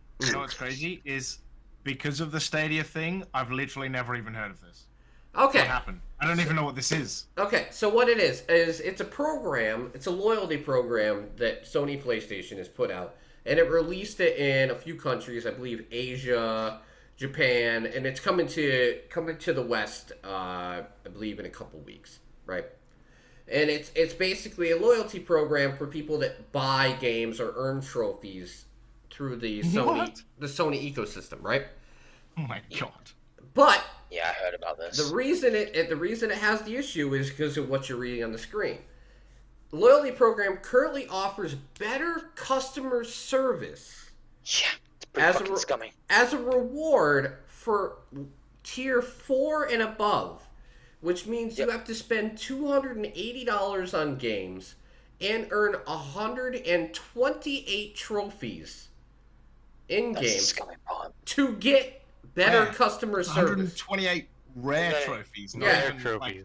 Yeah. That is Not even, beyond like, fucking scummy. Yeah, bronze so and silver, right? this is literally what the perk is. When contacting PlayStation customer service, you will be given priority in chat. So scum. Fuck you, Sony. Fuck you. How fucking dare you pull off this shit? So yeah, You fucking uptight getting assholes. there requires users to first buy 4 games and earn, yes, you're right, 128 rare trophies. Yeah, that's just Yeah. a crazy part, So, man. rare trophies would basically mean that, achievements or trophies, whatever the fuck you want to call them, that are not easy to get, basically. Yes. Yeah. You have to do something within a game that would require you to not even fucking know about, and you would not know how to do that, because they'll be like, oh, until you get them, they don't tell you shit on how to get it. So it So said normal trophies, they tell you. Like bronze trophies, they tell you how to get them. But So for- silver and anything above, nope. So instead of actually taking a strong take on this, it's like it's not guaranteed that this reward will arrive in North America, Europe, or other other versions of the service. Okay, so it's okay if it doesn't happen here. Well, I could see how, Japan and Asia kind of have different, market practices than the West to some degree. So maybe they don't see this as such a bad thing. Welcome back, But I can Larry. definitely Really, see how Josh, IGN is kind of trying to water down the story by saying this. You know what? The only part. No, it's Even pretty though, fucking as they serious. say right afterwards, Sony hasn't indicated anything will be different between regions. This is like when Sony raised the price of all their consoles, except for in the United States, and all the people that especially people that live here, were all like, "Well, who cares? I don't have to pay any extra money." No, I fuck get that. you. I get that, but it's still a crappy thing to do when inflation is rampant around the shitty. world. And Wait, now we definitely can't fucking afford one. Thanks, Sony. Listen, Fuck you for listen. If doing as well. Nintendo isn't doing it, you have no right no right to do it, because Nintendo is one of they don't put things on sale very often. They don't put their consoles on sale very often. They don't do They're anything steadfast like in that. making money. Yeah, they're steadfast, and they didn't even raise prices of their console. Yeah. If they don't do it, then Sony, you are not in the right to do it at that point. Yeah, because it definitely would have been pretty fucking shitty for either of them, or especially Microsoft, if they fucking billboard this shit. No, you're a $1 trillion company. Fuck off. No, So let's talk about the you other, don't need to fucking do this shit. so let's talk about the other shitty company this month. Yeah, Google Stadia. Jim, before you go off of that, TLDR, Yeah. TLDR, that it's dead. Stadia's dead. There you What's go. that, Ray? how at the bottom it says the reward program will also give players the likes of PlayStation Store wallet funds and select PlayStation Store products alongside a series of virtual collectibles. Not NFTs. Yeah, I know, right? Right, that are not NFTs. They are NFTs. Bullshit. Well, no, fucking they Sony. officially they talked to Washington Post and said they're not tradable, they're not connected to blockchain, they're not. Okay. It's not an NFT. Yeah. But still beyond fucking scummy practice. Seems a little desperate to me overall. Yes, it does. It does seem desperate But considering. in other news, Talk But about in other news, TLDR. Stadia's dead. Wait a second. No, let's go. Let's do one further. In other news, Jim Ryan flew out to Europe to try and claim that if Xbox gets the rights to Call of Duty, it will severely hurt the Sony brand, even though the game's guaranteed to stay on their console for at least 4 more years. All right. Yeah, Now, in other news, Ryan, in other piss off. news, speaking of desperation, Ryan, yes. all right. So Google Stadia shut down. That's no big news. I think everybody knows that at this point. Yeah. I'm pretty sure everybody and their Everyone, I dog knows about that by now. Not a real Doesn't thing. that shut down the same month as Babylon's Fall? Yeah, it does. Huh? Coincidence? Nah. Okay, moving on. Sorry, Tim. Yeah, I know. Babylon's Fall was a fucking complete disaster, though. Well, Yes. I mean, to be real, Stadia had a chance to come out and actually Yeah, do the something. technology itself. You know what's was funny? good. Somebody, I don't The have the tweet execution, for. I don't have the yeah. tweet for that, but I will mention it. There was a tweet I saw where it was like, too bad that Google Stadia came out during a pandemic where people were all at home looking for entertainment, or Yeah. when I saw that. they're having a shortage of graphics card and they really could have used a cloud-based service to run games with. But yes, Google Stadia had no chance to survive. No, they did the worst possible monetization program for Stadia that they could possibly think of, and people just had no faith in it, and they didn't want to pay for a service, then pay for a game and have it locked to their ecosystem. Individually. Individually, each game. I Individually. I feel like if they would have done this, if they would have charged, let's say they charged $10 a month, right, to use the service, Sure. and then let you import the games that you already own and play them on Stadia. See, that would have been a bonus. That would have been a shout. That would have been fantastic. And then people, and then Giving them able to play anywhere, and not just at home. And if they wanted to have things locked to their ecosystem, that's where the exclusives would come in. Right. You know, like there's Guilt, which is a great Stadia exclusive, which thankfully I've heard is going to be able to be bought out of the contract, and they're going to be able to release the game other places. As with a lot of things that I was mentioning on the tweet here, like the game was supposed to release in 2 days, and they never told them that they were shutting down Stadia. Yeah. So like all Mate, that was shit. yeah. That's And rough, then you go down here, it's like we have a title coming out November 1st. Now we hear about this because they had no idea. So like a lot of companies basically were just blindsided by it, because like we literally signed the publishing agreement with Stadia last week. Yeah, and Google didn't even say fuck all. It's like, nope, we're not going to fucking inform them. It Nope. really brings shafting to a whole new level here. Yeah, because I saw Young's video about all this. Yeah, so I feel like if they were going to shut down, they should have at least taken a period to be like, hey, inform everybody, yeah, and inform everybody before they fucking decided to shut it well, down. okay, What, sure. you mean like Fucking notify people that are involved? What? So Yeah, I know. You That don't would do have been that fucking here. great. so I feel Don't like do that here. I feel like Google, the only way that Google's going to save themselves from this is if they buy out all the contracts they had with the indie devs. Because they don't have any AAA games that were coming out for Stadia. They all had like indie developers they were publishing for. Do you really think Google needs to save themselves from this? Though? Well, they're refunding all the money to all the customers that bought stuff, which is amazing Right. in itself. $1 billion people, they own YouTube. no, What more do Google. they fucking want? No. This is Not Google. everything, by the way. They're not refunding everything. Yeah, Oh. for no There is a subscriptions, specific they're list only... of things they aren't refunding. Yeah. Like Interesting. the subscription service fee, they're Yeah, not I think it's refunding. premium. About all. I think there's some premium things that they're not refunding. Yeah. Like Yeah, just But- physical and digital purchases of directly from their store. That's it. Yes. That's all they're refunding. So, like, As well the as actual- physical, So like the the physical subscription things, service yeah, they the have, controllers and yeah, the the casting thing. the actual subscription service fee, they're not refunding, which makes sense because you actually did get what But you you paid used it. for. Yeah. yeah. But like the games that are tied to the ecosystem, at least you're getting the money back. In some cases, some games are trying to like find a way to transfer data over so people can keep playing, especially since Which would be awesome. Destiny 2, I guess, was a huge Oh yeah, I remember had a that. huge boom yeah. on Yeah. fucking on Yeah, and Bungie Stadia. has stated that Wasn't that around the same time they went free to play Yeah, too? yeah. They kind of like Yeah. coincide those two things. So of they're free-to-play trying- and Stadia. Yeah, so they're trying to find a way to actually move people's progression over and keep them Yeah, 'cause keep all the Imagine- progress they had. Even imagine putting 1,000 hours into even the game. even Ubisoft is working on trying to transfer people's game they purchased the games they purchased over to other platforms for them so they can actually keep their games. So a lot of developers and even publishers are stepping up and trying to help these people because it's fucked.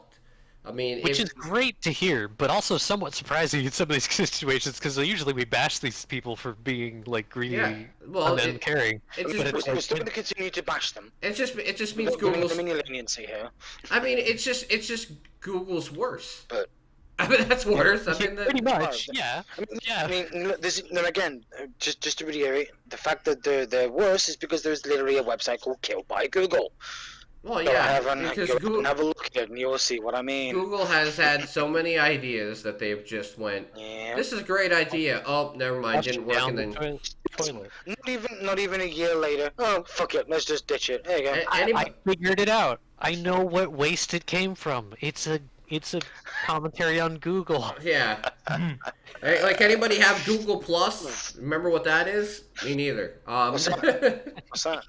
I don't know. I Sounds don't know what familiar. you're talking about. Sounds exactly. familiar, but I have no idea what you're talking about. So yes, businesses still suck. Companies still suck. Especially Google. Yeah. Like, seriously, if you had any reason to hate Google before, like they feel like they didn't feel any need to notify anyone, customers or business partners whatsoever about this thing that they So did. you They can spent know how so much scummy of a money company into they this, are. so much time and effort. They gave people work for this, and decided to completely keep them out of the loop. Yep. It even They affected their Flush it down the livelihoods. toilet. Yeah. Some people invested $50,000 I mean, that's into your contract for development. I'm like, dude, what the fuck? Why would you trust that's Google? pretty much what it You're was. They're insane. actually offering refunds. That's pretty much That's what it was. You're surprising. insane. You're insane for trusting Google with anything. You are insane. I'm sorry, but you're fucking insane. No, actually, no, I'm not sorry. You're stupid for trusting Google, Exactly. especially Google. Oh, Alright. we're sorry, but he's not All sorry. right, so now we're gonna move on to my favorite part, the part that usually takes the fucking longest. But this time, 18 games, let's go. no. But this time, You it's mentioned it's for October. it's not just me who has a lot of games, because It's all of us.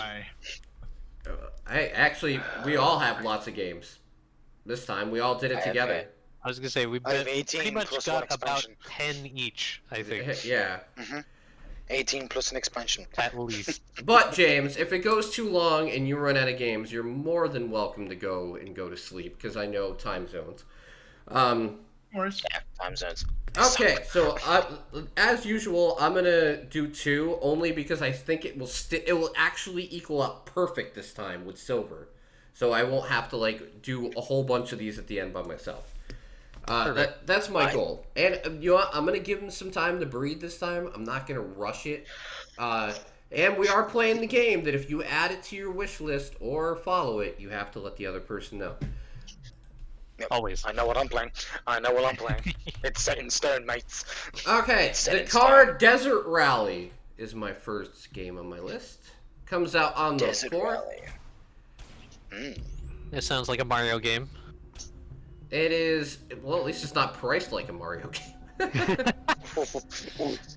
Sorry, Mario. It's Come a, on, it- Mario. Come on, Tim. Mario just got back. Listen, I love like rally games, and this seems like a really high-end budget title, I should say, right? That looks nice.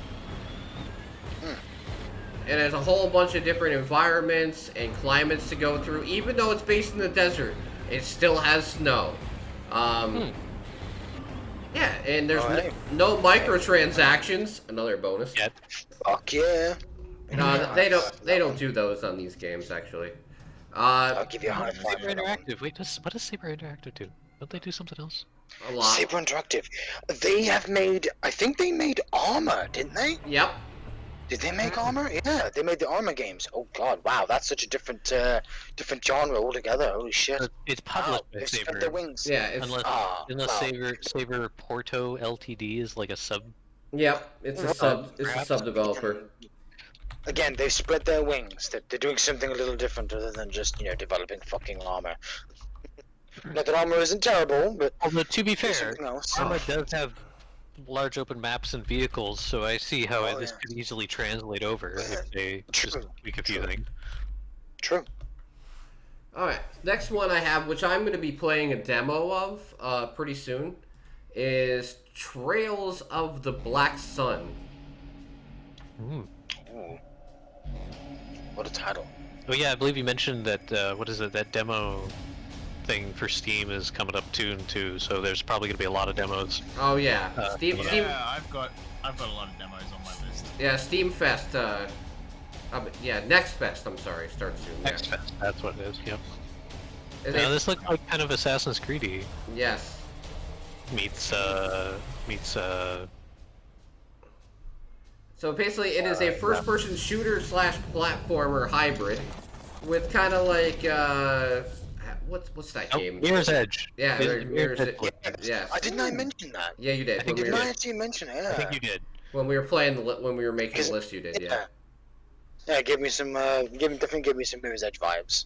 The red glowing like you can grab here kind of stuff is very Mirror's Edge, and Yeah. the parkour it has wall running and a bit of other stuff. All right, Silver. Let the games begin. Alright, first up, Whole Take.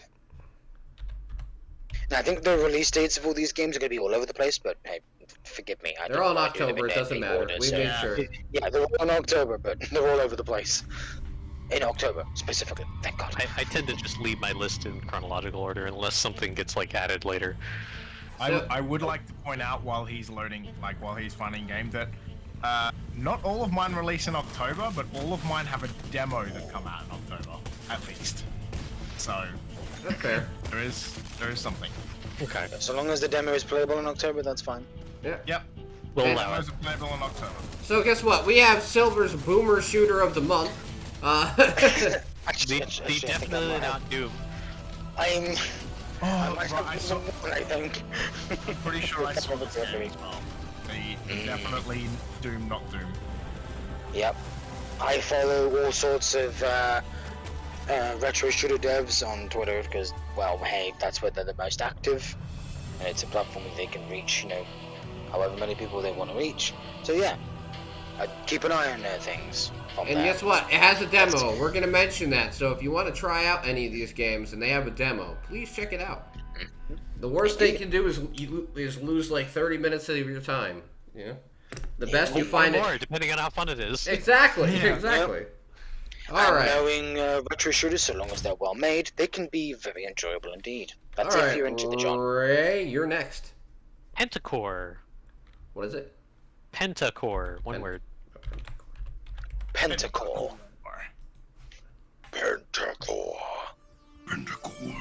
So it describes itself as a Metroidvania, but all I see is Metroid. So yeah. And Novania. I mean, maybe it is Mania too, but it looks like Metroid. Somebody's Metroid-inspired platformer. Increase your abilities and arsenal.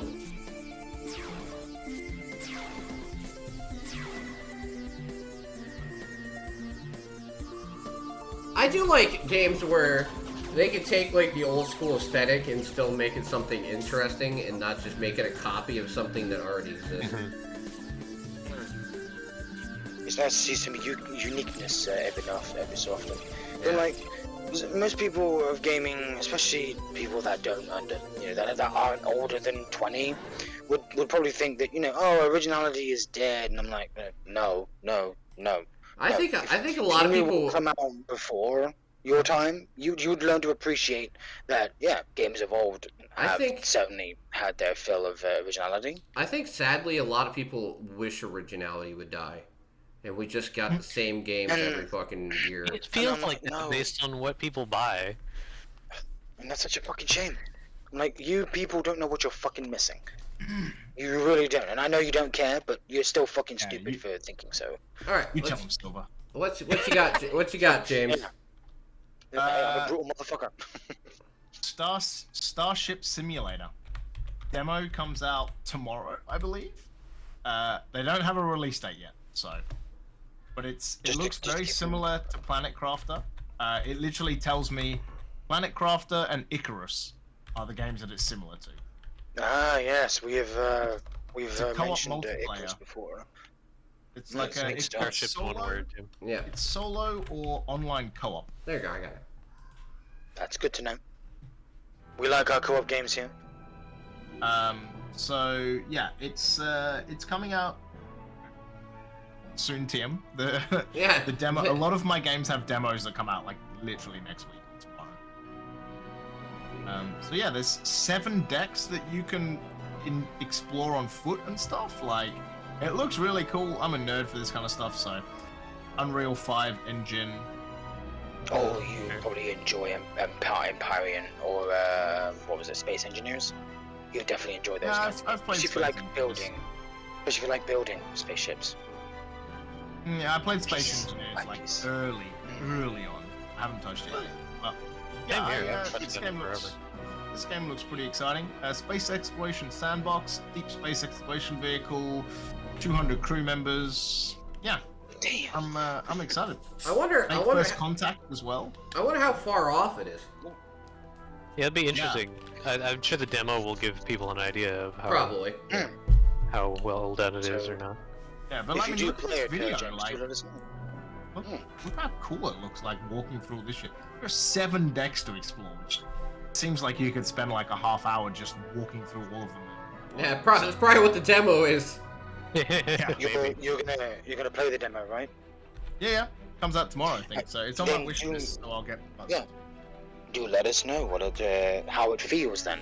How far along it might have come. All right. It's funny, like pretty much almost all of my games that I'm going to talk about have demos that come out in the next week, and are like release dates sometime. In the future? Well, Maybe. hey, so long as it has a piece to play, then it's something. All right. Nothing. Here's a sequel to a series I kind of enjoy, Superpower 3. A series you kind of enjoy.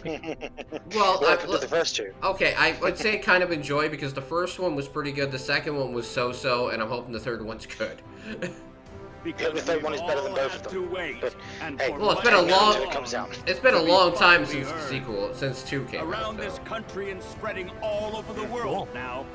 What do we see? Basically, it's a political. Weak leaders. You're trying to basically run the whole entire country / world. This is which can only go so well, right? Right. Right. Because you have to like balance people's political issues and try and keep the country from going into chaos. And, which I think making a new game like that sounds ridiculously difficult at this point. Oh, you mean you don't want me to piss anybody off? That's impossible. Okay, I quit. Good luck with that. Yeah. Yeah. But it comes out October 7th. It doesn't have a price yet, but it's from THQ Nordic, so I'll probably get a chance to play it, and I will play it on stream, and you can check it out for yourself. And it's one of the rare grand strategy games that I actually really enjoy playing. Because most of the time I don't get into stuff like that, but in this particular case I really do enjoy this particular game's take on grand strategy. Let's see. Next one I have is Evil. Evil. Evil. Yeah, Evil. Which is basically, it is a, you play as werewolves. Okay, so betray your friends and lie your way to victory, inspired by popular multiplayer social deduction party games such as Werewolves and Among Us. This is a new take on the concept with real-time gameplay and interaction between people in real time. And it's going to be on Game Pass day one. I do mention that because a lot of us do use it. That's why I put it out there. But I feel like it's something that could be a lot of fun to play together. It's going to have cross-play between all consoles and platforms. Yeah. And I like social deduction games at this point. I really do enjoy, like, the can Ray find a way to fuck everybody over? How can manipulate Mermit? Yeah, how much can Mermit be manipulated before he finally catches on? Oh, never mind, he's dead. Find out an episode, what episode is this, 200? Yeah. Mermit will believe anything Ray says until he's buried. So even though he constantly says that, I'm gonna be cautious of you. Yeah. Are you sure about that? So I'll definitely be playing this over the course of the month as well. So you'll probably, looks fun. Yeah, you'll probably see some of this as well. Okay, it's back to Silver. Scorn. Okay, yeah, that's a big one. I mean, Scorn. Corn. There you go. Scorn, the Porn Slayer. And this game was a rare exception where they moved the release date.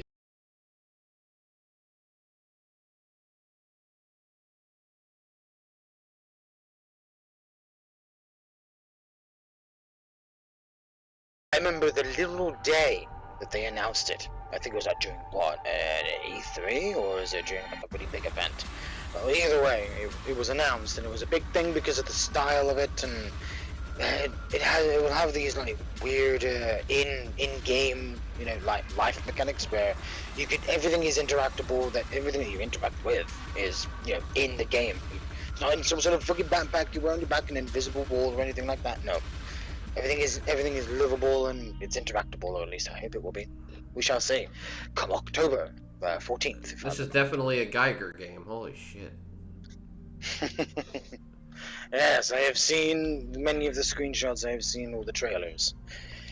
It's quite the So the only thing I'm interested about with this, even watching the previews that I saw on YouTube, is like, I have not watched any gameplay. No, the only reason I ask, the only reason it's not a spoiler what I'm going to say, is like, I'm very intrigued to see what the actual gameplay is going to be like, because it seems like more of like a survival horror puzzle walking simulator. Shooter, but it has a shooter as well. It actually does have guns. Yeah, which are living guns, like it feels Prey, like Frost Prey, by the way, not the Bethesda owned Prey. I feel like the gunplay is going to be secondary to the puzzle. Yeah, there's lots of strange puzzles in the game.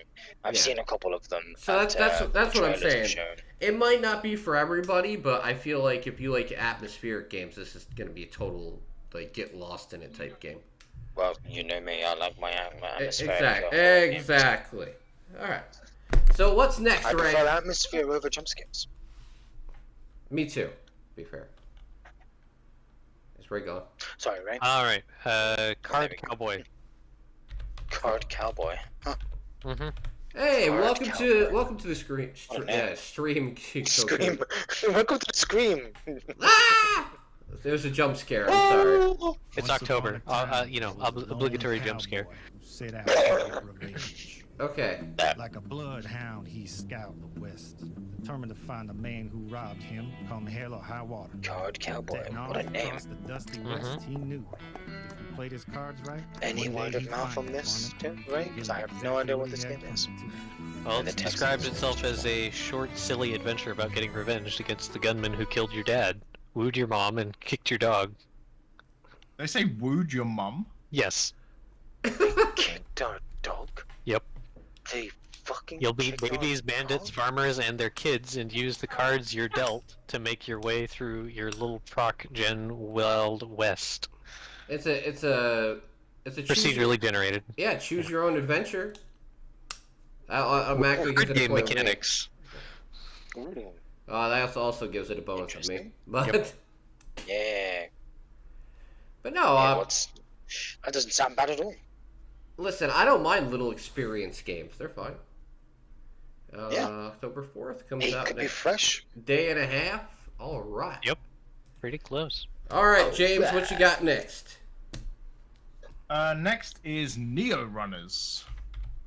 Near Runners. Don't Yeah. think I've heard of that one. It's a procedurally generated, ever-changing 3D platformer. You can play solo, you can play with friends, you can play like at large. Like, yeah, Wow. it looks pretty cool. I mean, usually I'm not super one for 3D platformers, but you know what? I saw this and I was like, you know what? This looks pretty cool. Apparently, I understand. according to Steam, it's similar to Need for Speed Heat. What the fuck? For me, it says Dirt 5. Excuse me. Yeah, I don't know how. It says it's because it's racing. It apparently is a racing game according to the tags. I think that's why it's trying to say that's what it is. Steam tags, Steam suggestions and tags are. Sometimes, yeah, people. The fact that people can. Yeah, the fact that people I'm can add tags is weird. early access at 19 hours away. 3rd of October. I'm interested. There's no price, so I'm interested to see how much it is, and yeah, gonna have a go. And Oh, it has first-person mode too. yeah, That's kind of nice. so yeah, we'll see how that goes, and that's kind of where All right. my game's at. I want to see how that is. Well. It'd be fun. Here's another We'll find out Switch whenever we port like. I can't wait for. No More Heroes 3. Oh boy. Oh boy.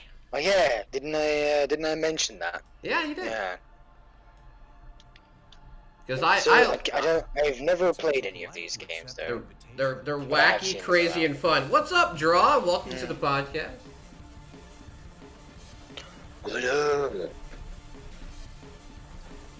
So yeah, I love wacky, crazy games, aka like Bayonetta, and this has like that comedy craziness of like Bayonetta, but in a different, stylistic. Travis touchdown. I'm the last hero around. Travis is basically Here we go. a crazy motherfucker. That's it. Especially for what I've heard from the first two games, yeah. Oh It yeah. sounds like it.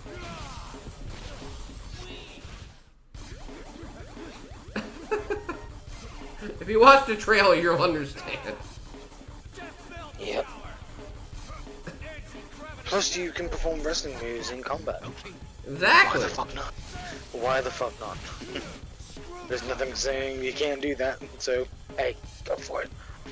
If you like games that are wild, you like No More Heroes. Anyway.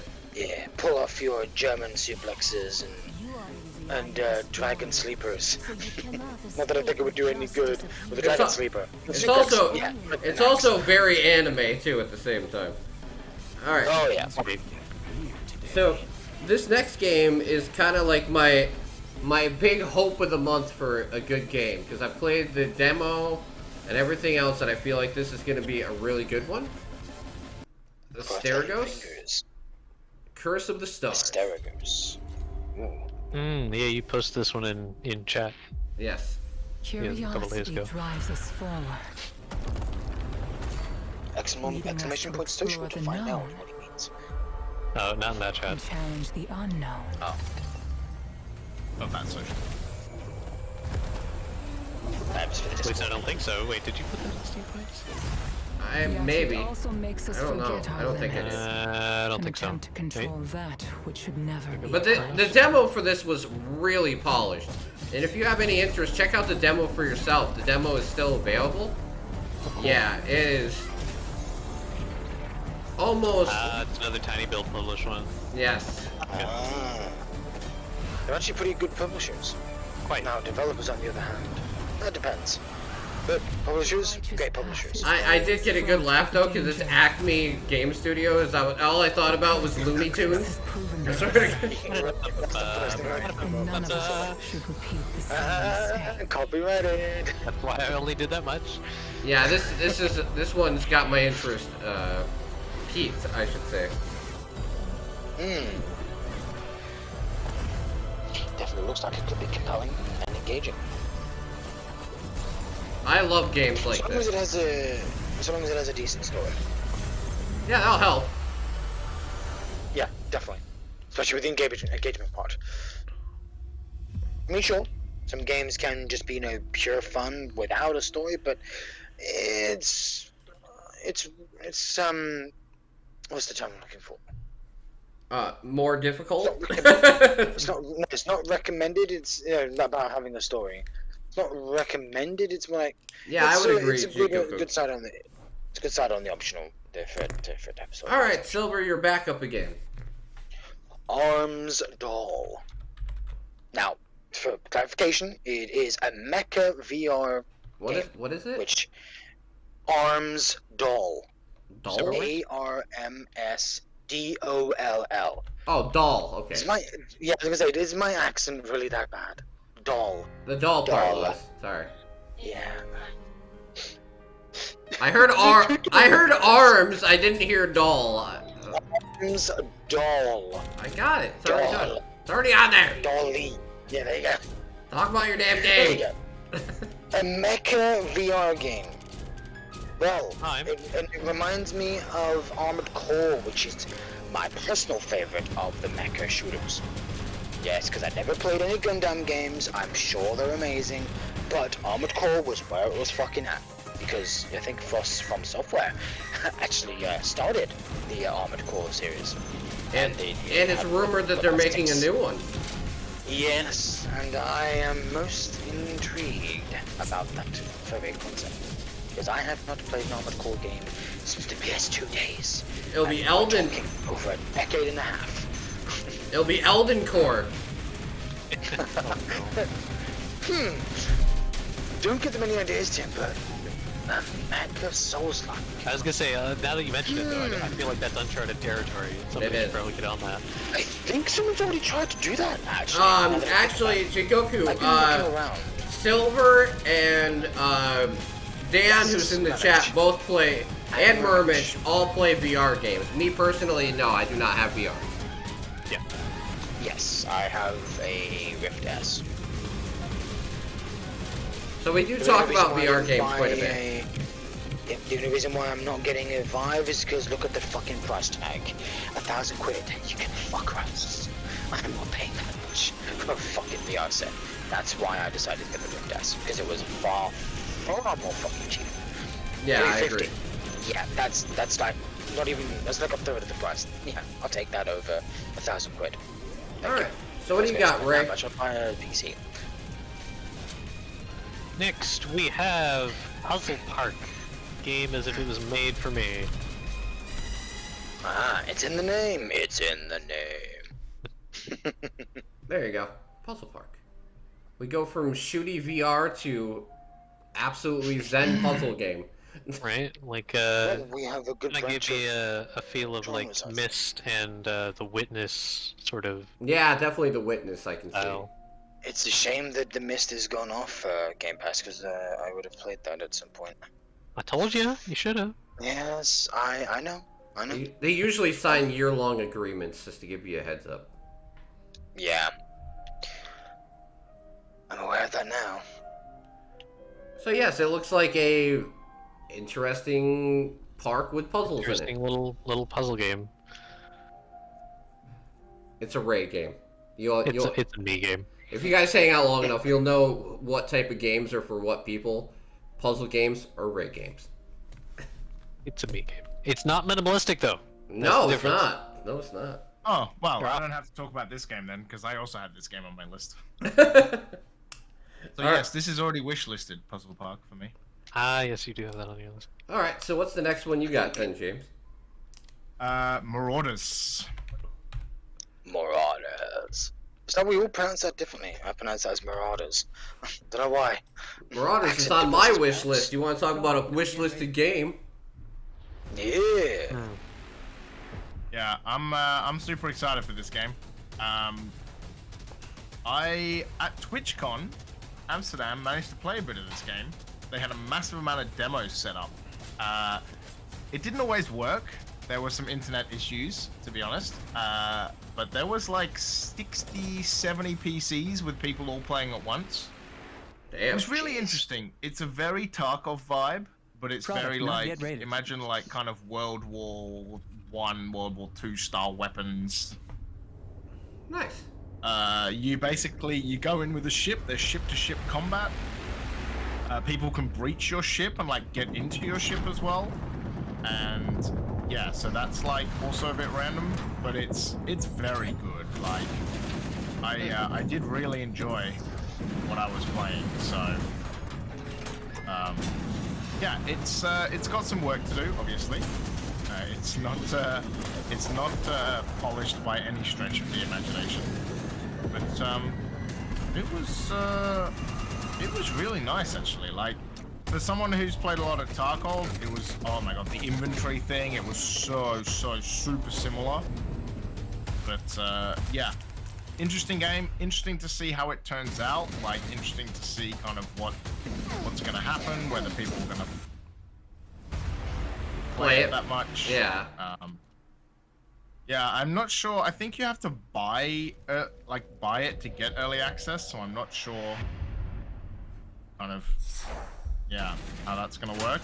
Oh, Team 17. It's got a good backer. Yeah, I feel Not yet rated. Team 17 usually know what they're doing. at least I'll have patience with it because it is coming in the early access. So you need to have a publisher that's gonna, help you out until you're done. Hold with on the to game. it for a while. Yeah. It Yeah, sounds like so- it'll be mostly determined by how big of a player base it can sustain, Yeah. Yeah. which could be good or it could be bad. Depends. Exactly. We should well Either way, regard it. it's worth looking into. All right. Yeah, so should be good. My next one is Lego Brick Tales. There's a Mario game. Let go. Yeah. Tails. Yes, a Lego game. That's Why a not? crossover and a half. Why not, I say? Where's Mario? Mario's probably drooling. He's dragging out his wallet already. Anything Lego, this guy will buy it. So let's go. Actually, they released kind of a couple of cool things though recently. Lego Brawlers was actually pretty good. I played the demo for that. This seems interesting. Yeah. And it has a demo, so what? You would try a demo, right? Oh yeah, Indeed. Mario's already has it on his list. Okay, he didn't disappoint. All right. Makes me think that, hey, does that mean demos are actually making a resurgence? Oh, they are. There's a lot of fucking demos. I mean, that's a good thing. Like, hey, finally. It's like how we used to try out games back in the day, like the early 2000s or even 90s. All right, time. CDs of fucking demos. Time melters. Hmm. The corrupted appear. So Time it's melters. yes, a strategy, witches, and time travel. Ah, yes, you talked about this. I remember. Yes, but now it's actually coming out. Yes. Fire of all witches. I played the demo. Who else Demo could was be fun, on this? and it's basically you can play it co-op, and what you do is you go through battles, and then something bad happens, and you can literally go back in time and help yourself win the battle. Was one of them. Nice. A bit of time manipulation to earn a victory. Yeah, it's got a very interesting concept to it. You can literally go help yourself. That is definitely a little different from the other games that have been involved with time manipulation that I have seen/played before. Yeah, see, because you're playing right next to yourself. So you can go back and create if you can see it, there's like 6, 7 clones of yourself. You can just go back and Double. It's like Double the gun, double your fun. And double your chances of success. And it was made by a team of 3 people. Woo. Oh, damn. Yeah, so. Well, It's like, hey, if you want to fight an army and you don't trust anybody to watch your back but yourself, then hey, it's perfect person. Exactly. it's the army of yous. And I mean this literally. It's no longer a metaphor. Yeah. I am a one-man army, but there's many of me. I am Legion. Alright, Silver, what's the next one? We are many. Revalia. I can't remember the second part of the game name, but yeah, Revalia.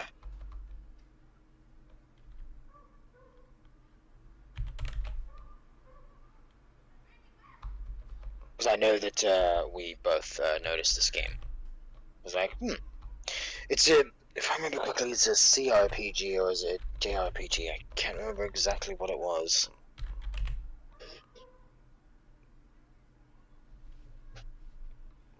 I'm not spelling this wrong, am I? It's yeah, go ahead. Rivalia.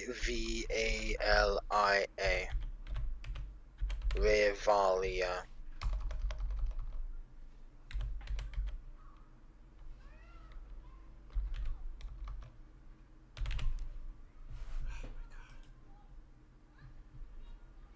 Come on, Steam. Huh. I'm spelling it exactly how you told me, and it's coming up with nothing. We both found this. Well, you found it and you told me about it. Bloody hell, Steam. Shakes fist. I was gonna say the one I showed you was what, Withering Rooms? Yeah, I have that. Revalia Dungeon Raiders? Yeah, there you go. Dungeon Raiders. Rivalia. That's what I said. That's what I said. Didn't I? Rivalia. Oh. Yeah, that is what I said. Yeah. There you go. I don't know. That is what I said. That is what I said. That's weird. Alright, whatever. Right? Oh yeah, this Victim. okay, this Yeah. is the one. This is the one. Yep. Yeah. And the one that looks good and has great character animation, but we didn't know if it's actually gonna be like great or Have they not. not seen? Yeah, have they not shown any gameplay footage of it yet? No, there's gameplay right here. I was gonna say, there's gameplay. I remember you talking about it looking kind of slow. Yeah. Yeah, combat was a bit slow, yeah. But it doesn't look bad. That's Hopefully that's they the can, difference. hopefully they either have like maybe a speed up mechanic for that, or maybe like some buffs so we could speed up your And attack unlike speeds, I most, don't know. and unlike Or most maybe you're things, just seeing things. and unlike most things, it's not going into early access either. It's actually It's full It's release, a full release. Jinx. which is rare anymore. I mean, Yeah, man. What- What kind of game I get? you want your game to actually full come out? game. What are you talking about? Right, with 100% content instead of being broken to little pieces. Looking at you, games over the last 10, 15 years, have been coming out here and there. All right, Also kind of why I don't like episodic games either. But yeah, sure enough. there's another one for the list. All right, so what's up, Ray? What's next? Bibots. What is it? Bibots. Oh, Bitbox. Okay, I remember that. Yeah, Good bots. we were both kind of looking at this one. Yeah, this one's actually looks really cool. Right? Kind of Enter the Gungeon-esque. Top-down roguelike shooter. Bullet Hell! I love Bullet Hell games. I do. I don't It's a good care. old-fashioned, top-down R-Type. If R-Type was top-down. But it's not as a side-scroller. But it is a bullet hell. One of the great old greats. Dude, I'm so sold on this. I'm gonna add it, and I'm gonna give Ray the lead because I'm gonna add it to my wish list because it actually looks really good. I'm not gonna lie. But it's a bullet hell. And then some. What the hell? No, no. Who would have thought that would have been coming? Don't worry, Silver. It already came. Splooge. That's it. No, Landing in but the house. it actually looks really, really good. Like, Yep. In all seriousness. I haven't seen it on any key mail, like any key requested sites either. So might have to break out the old wallet for this one, you know. Yeah, they're like, no, we're not giving away keys. No. You just have to trust us. Like, I don't know. We've been burned a little too many times around here, but maybe we could give you the benefit of the doubt if it's not too expensive. That's why I like indie games, because there's less risk. If I spend $10 and the game's bad, I'm like, oh well. If I spend $70 and the game's bad, I'm like, holy fuck. Yeah, I'm like, looking at the color, I'm like, I could buy 4 dinners with that. I could have eaten for 4 days, or nice buy one too. game. Yes. Like not exactly. just dinner, just like a decent dinner. Yeah, exactly. All right, Is that James, worth what's the your risk? next one? Probably not. Hello? Who? Me? Yeah. Yep. I apologize if you didn't catch what Tim Next one My fault. is Spectre. Ah, what a name. Spectre. Just Yeah, this to the is point. also got a demo coming out. Release date's next year. Does sound familiar. Oh, wrong one. This is Spectors. It's gotta be.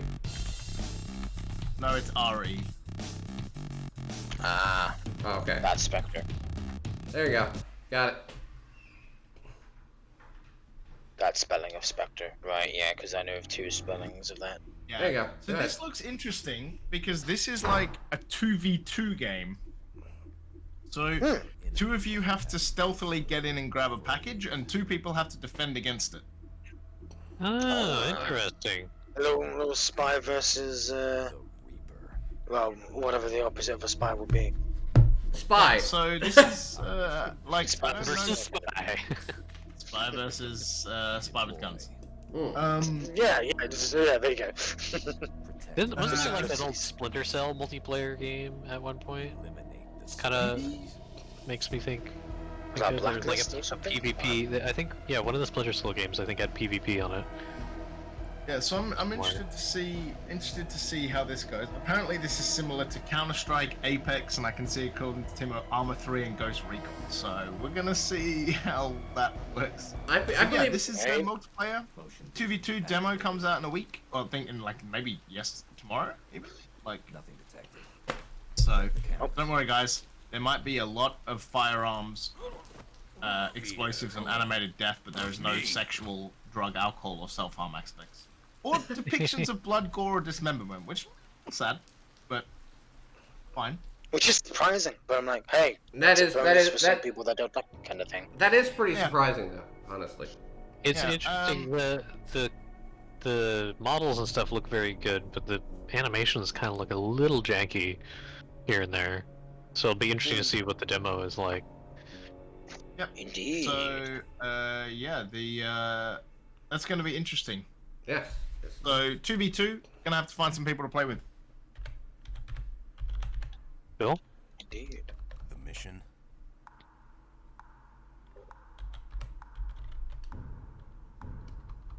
And what's next on the docket? Get in. Next one I have is Fueled Up. 'Cause you gotta at least have one, couch co-op game to go with. Oh yeah, I saw this. Listen, it's a space recovery game. It's fine. Does it have remote play? Of course, I guarantee you it does, and it does. That's a bonus. Yeah, that's always the bonus with these games, because I feel like without actually being able to bring 4 people in with you, it would probably be terrible. But yeah, it's a 4-player game where you and your teammates must fuel, fix, and recover damaged spaceships before the evil octopus gets the tentacles on them. So, yeah, if you always wanted to shoot an octopus or run away from one, you got it.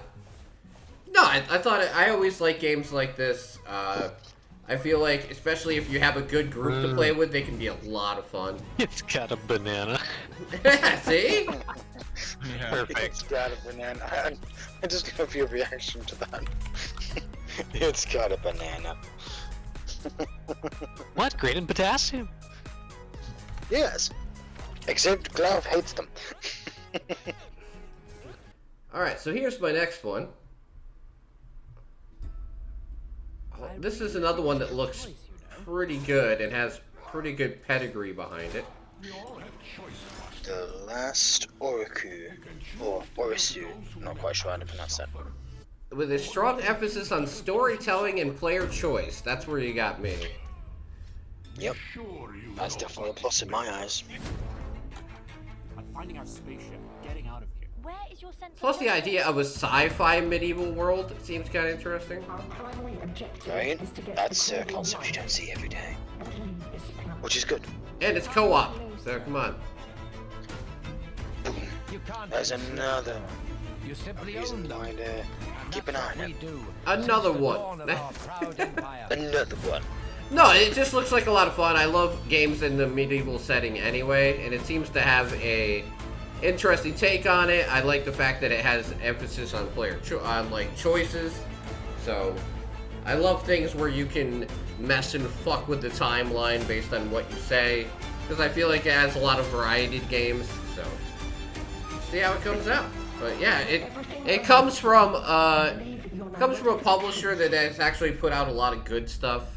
You know, Kingdom Come Deliverance and stuff like that came from this publisher. So hopefully it's another good game to add to their list.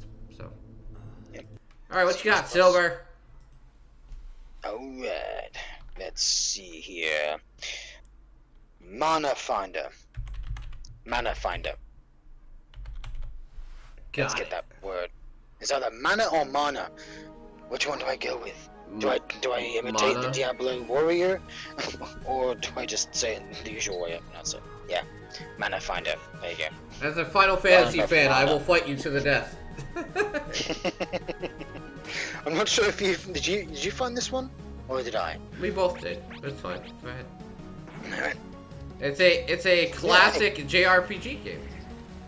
And hey, just because I'm an avid fan of RPGs, and hey, doesn't mean I'm just restricted to one type of RPG. No. I've played many a CRPG, ARPG, and even quite a few JRPGs in my time.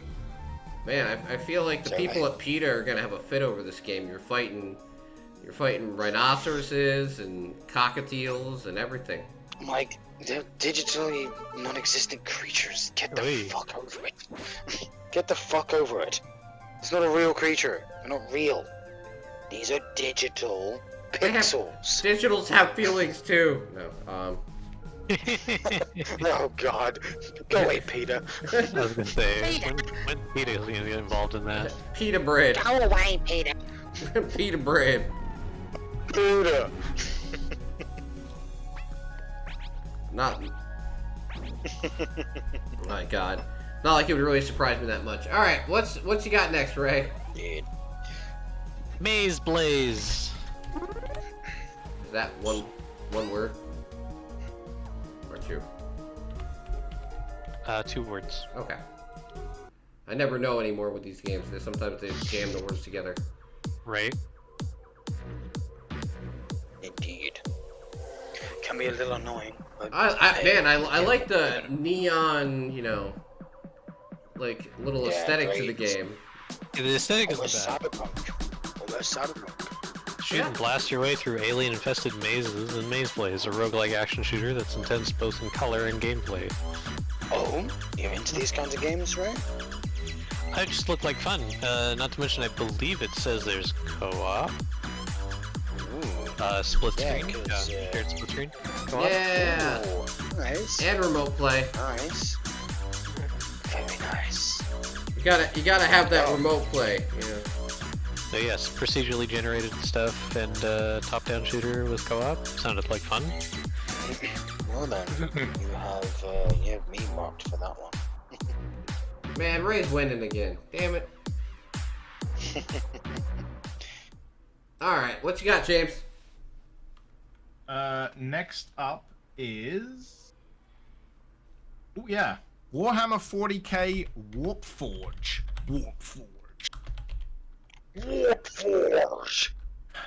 Also TBD TBD release date. But the week-long demo comes out tomorrow. Nice. So give it a try if you're interested. It's part of the Steam Next Fest.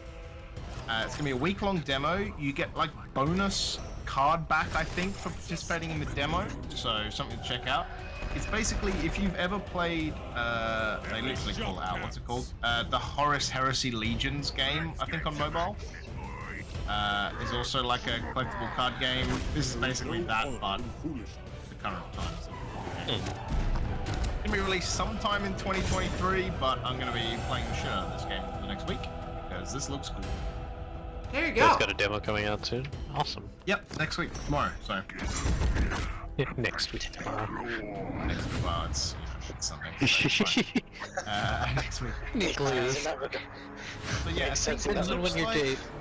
it looks like you'll be able to play the Orcs and the Space Marines on demo, and then you will like unlock some kind of like cool card back thing if you play the demo. So yeah, get amongst it. Looks like it's gonna be cool. Interesting. As long as they bring out the most well-known races, like the Legion, the Dark Legion, the Eldar, Yeah, Necron, of course. It'll all be there. They're all in the demo. Like you can see them all in the thing as well. The trailer. Good. Yeah, the trailer. So yeah, it's gonna be pretty sweet. All right, so my next one is gonna be a throwback to what I said earlier. Triangle. Yes, you mentioned this. Triangle Strategy comes out on the 13th, which is a fantastic tactical RPG game from Square Enix, which is way better than the other one I played.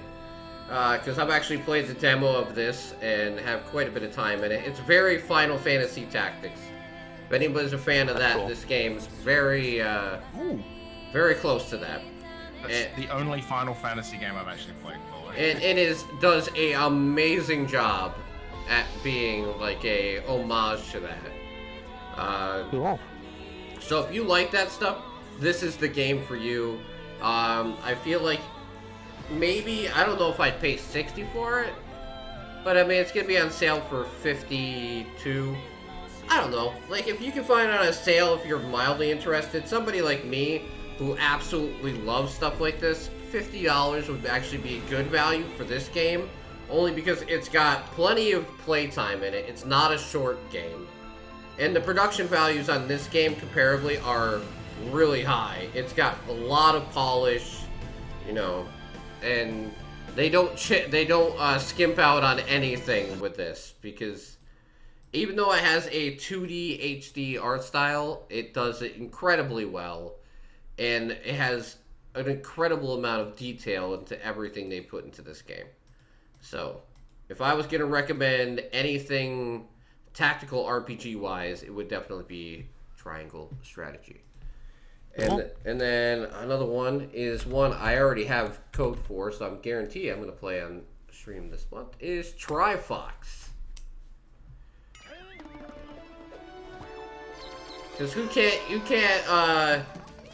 can't love the old school Golden Age 3D platforming games, especially since I already play Crash and everything else as it is.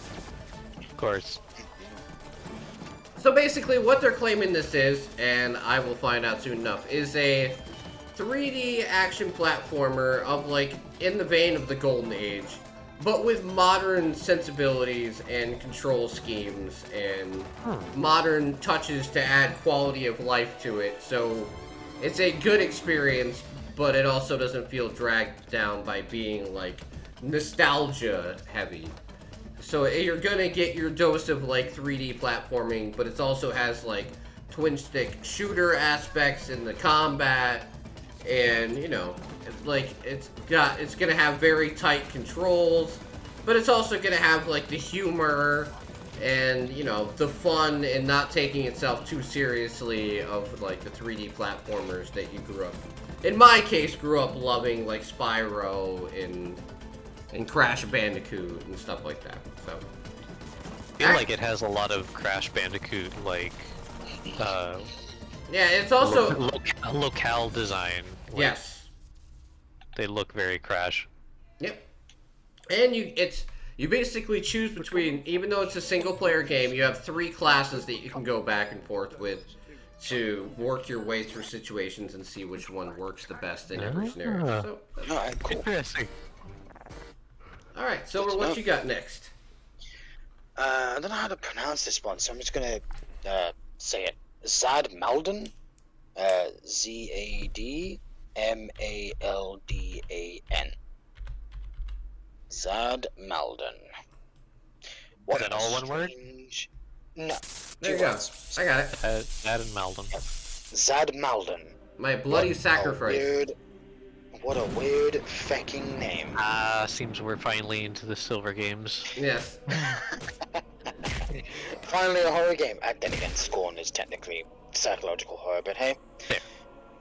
But 100%, despite its aesthetics and atmosphere. But yes, this is a true and tried horror game. Holy dark. Yeah, I know, right? I can't see shit. It's dark, the game. That's one way to. The word is a game called people Dark scared. though, so they can't call it that. Indeed. Okay, It's dark with a Q.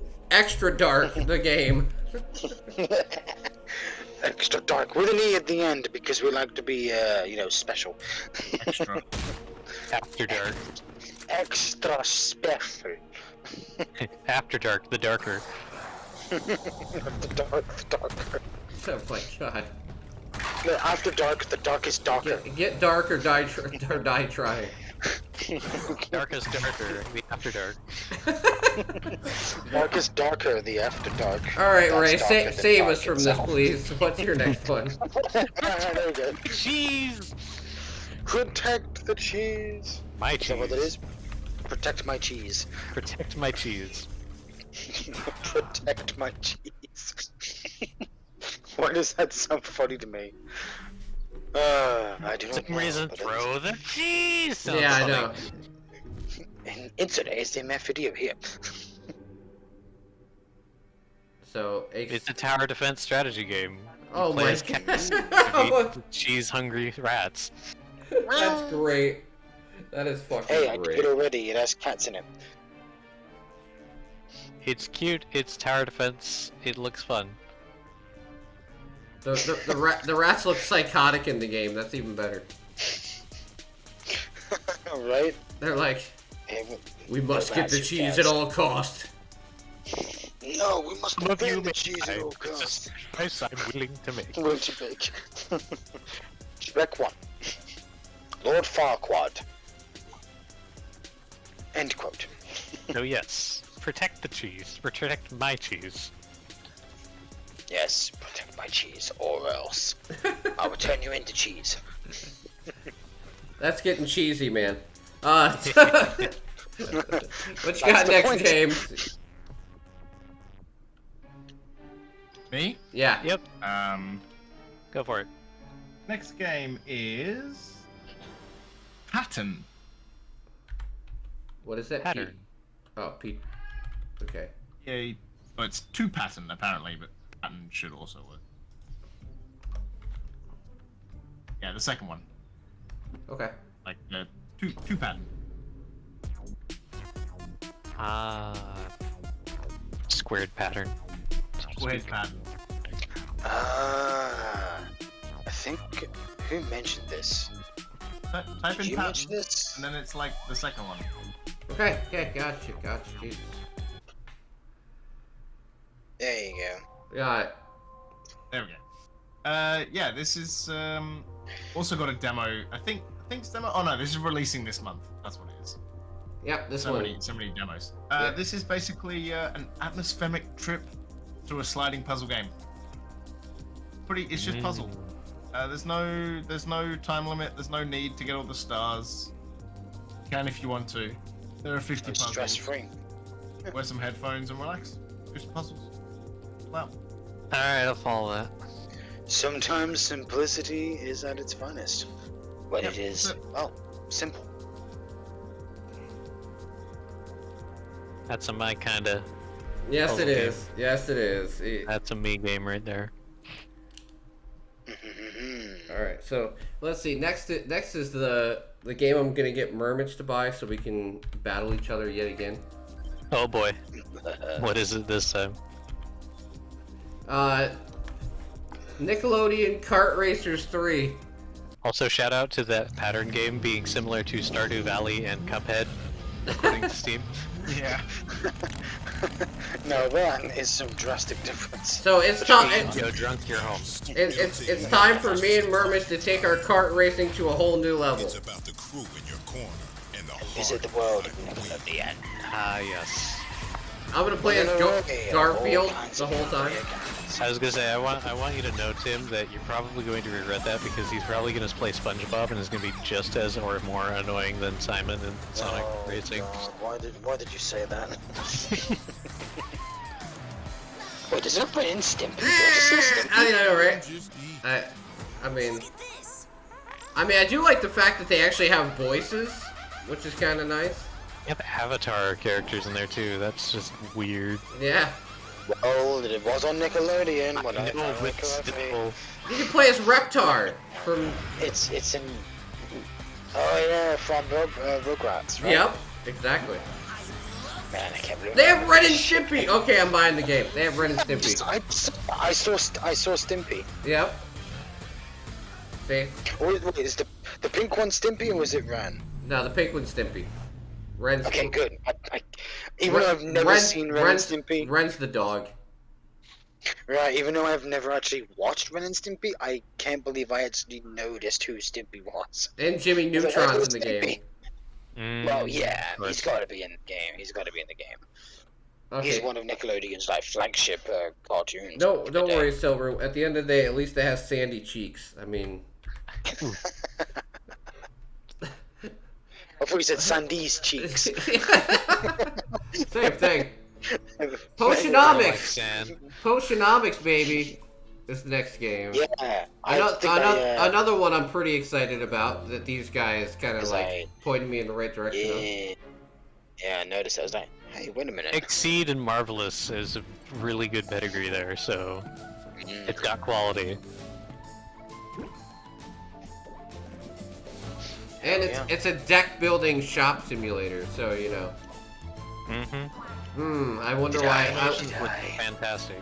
I wonder why I like it. Your attention? Gee, I wonder. So is that finally one for me then? Yeah. After all these years. Even though it's on my list, I guess it doesn't count, Silver. Sorry. Aww. you suck. What? You gave it to me. Exactly. This is why I was kind of leery of doing the stuff beforehand for the podcast because I Yeah, was exactly, like, 'cause it was kind wait, of if I'm unfair gonna be advantage. giving you the games beforehand, I can't get points for them afterwards. Unfair advantage. It's not like I ever win anything, so whatever. There's no prize. Don't worry. Exactly. That's why I'm fine Indeed. with it. All right. So what you got next, Silver? Oh, it's Scare Rituals. Was it Scare Ritual? Okay, Scare Ritual. Okay. SKER. For Scare. Oh yeah. Okay. Yeah. Ritual. Right. It's a Welsh word, but I can't remember what it means. Peggy 18. All right. So this is the co-op skier, right? Skier. Scare. Skier game. Yep. That I've been looking forward to for quite some time, actually. I'm pretty interested in this. Yeah. It's 'Cause very I've played through and finished the game. Plus, I did the gun mode. I played all through that too, and it was quite drastic from how the game originally plays. My word. Because you used to have to be stealthy. I was like, You have to be stealthy and shit before, right? Right, yeah, and like the big dude was pretty creepy with his very, very loud footsteps. My god, it was like playing Resident Evil 2 remake all over again. but where you were defenseless instead. Although no, you had this device that could blind and deafen enemies. I should say, not blind. They're So, already blind. I'm very interested to see how this is going to work in a co-op format. But you know, Yeah. Yeah. Considering the shooting mechanics could have definitely been a bit more touched up because I played it when it came out because it was a free game mode. So hey, I thought Because why when not? you Let's think just of play through Wales it. Interactive, you do not think of shooters. No. You think No, I of do you not. think of FMV games or like Story-driven certain games, atmospheric games, right? Like you don't think of Yeah. shooters. That's the part where I'm like, Or if you're Steam, you think of Killing Floor 2 and Left 4 Dead 2. yes. Actually, I can see where Killing Floor 2 would come into True. this. I can see where they'd make that connection.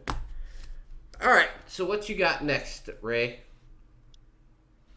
The Eternal Cylinder. Oh yes, I am quite interested. As am I. I remember seeing a video of somebody playing a bit of this, and it reminded me a lot of Spore, actually. With kind of like evolving creatures. Oh, and it does. It is gonna have a demo version during Next Fest too, so that's cool. Yes, it's featured in Next Fest. And like I said, out of all the games, this is interesting and it looks really good. I just have no idea how it's actually going to play. Yeah. From what I've seen of it, it's kind of like a puzzle, like, not platformer per se, but it, like, yeah, you use a party of weird creatures and evolve them to solve puzzles. Yeah. And run away from a giant cylinder that's being rolled across a planet, I guess. So yeah, this is one of those games where the demo is going to be very helpful to determine whether the game is actually for you or not. Yeah. But this world is dominated by a It is weird. Yes, it is. It's very weird. But it also could be really good too. Quite likely, yes. No one knows Time will tell. or where it came from. All right. So what do you got, James? That it cannot This is where I started getting like, what do I kind of like normally outside of games? Draft Day Sports Pro Football 2023. Oh wow, something other than fucking FIFA or Madden. Holy shit. Final fuckingly. Oh, it's gotta be 2023. I got the wrong one. Sorry. Come on, man. I know. It comes out He said the name. comes out the day after my birthday. Now we know it's got pedigree, right? Yeah, puts you in Yes. control of your favorite pro football franchise, which I will point out, actually because of like names aren't actually called the official names. Like instead of the Minnesota Vikings, it's the Minnesota Longshipmen. Okay, Instead so of- it has a bit of So private wording there. Instead of Detroit Lions, it's the Detroit Pride, because obviously there's the Pride of Lions. Clever, There actually. you go. I got it. The It Explorers, is the clever. Cats, the Grizzlies, yeah. Tennessee Explorers, for example. The Blackbirds, the Green. I think it's like Green Bay Cheese. It's Baltimore Blackbirds and like Green Bay Cheese or something. So What are the 49ers? Hey. I don't know. Does it show? yeah, Los there's, LA Express. yeah. So that's kind of what it is. But yeah, it looks fun. There's also the brand new Road to MVP. So you take over a control of a player. I've honestly never seen this game before, but I saw it and was like, you know what? Sure, it's not going to be anywhere near as expensive as Madden. So Hey, that's pretty good, Dan. The Niners are the miners. yeah, makes sense. 49er, 69er. I mean, minor. All 69er, right. minor. yeah, it's the Kansas Minor City 69, Wolfpack, yeah. the Indianapolis Stags, the Carolina Cougars, stuff like Jacksonville Leopards, Carolina Jacksonville Cougars. I've met a lot of Cougars in Carolina. Let me tell you. the Wolf whistle Cleveland inserted here. Yeah. the Cleveland Dogs. Yeah, the Tampa Bay Swashbucklers. So yeah, you know what it's like. They just kind of took different names. The Denver Stallions. I like that. So That's what happens when you aren't officially yeah, like the Buffalo working with- Bulls. NFL.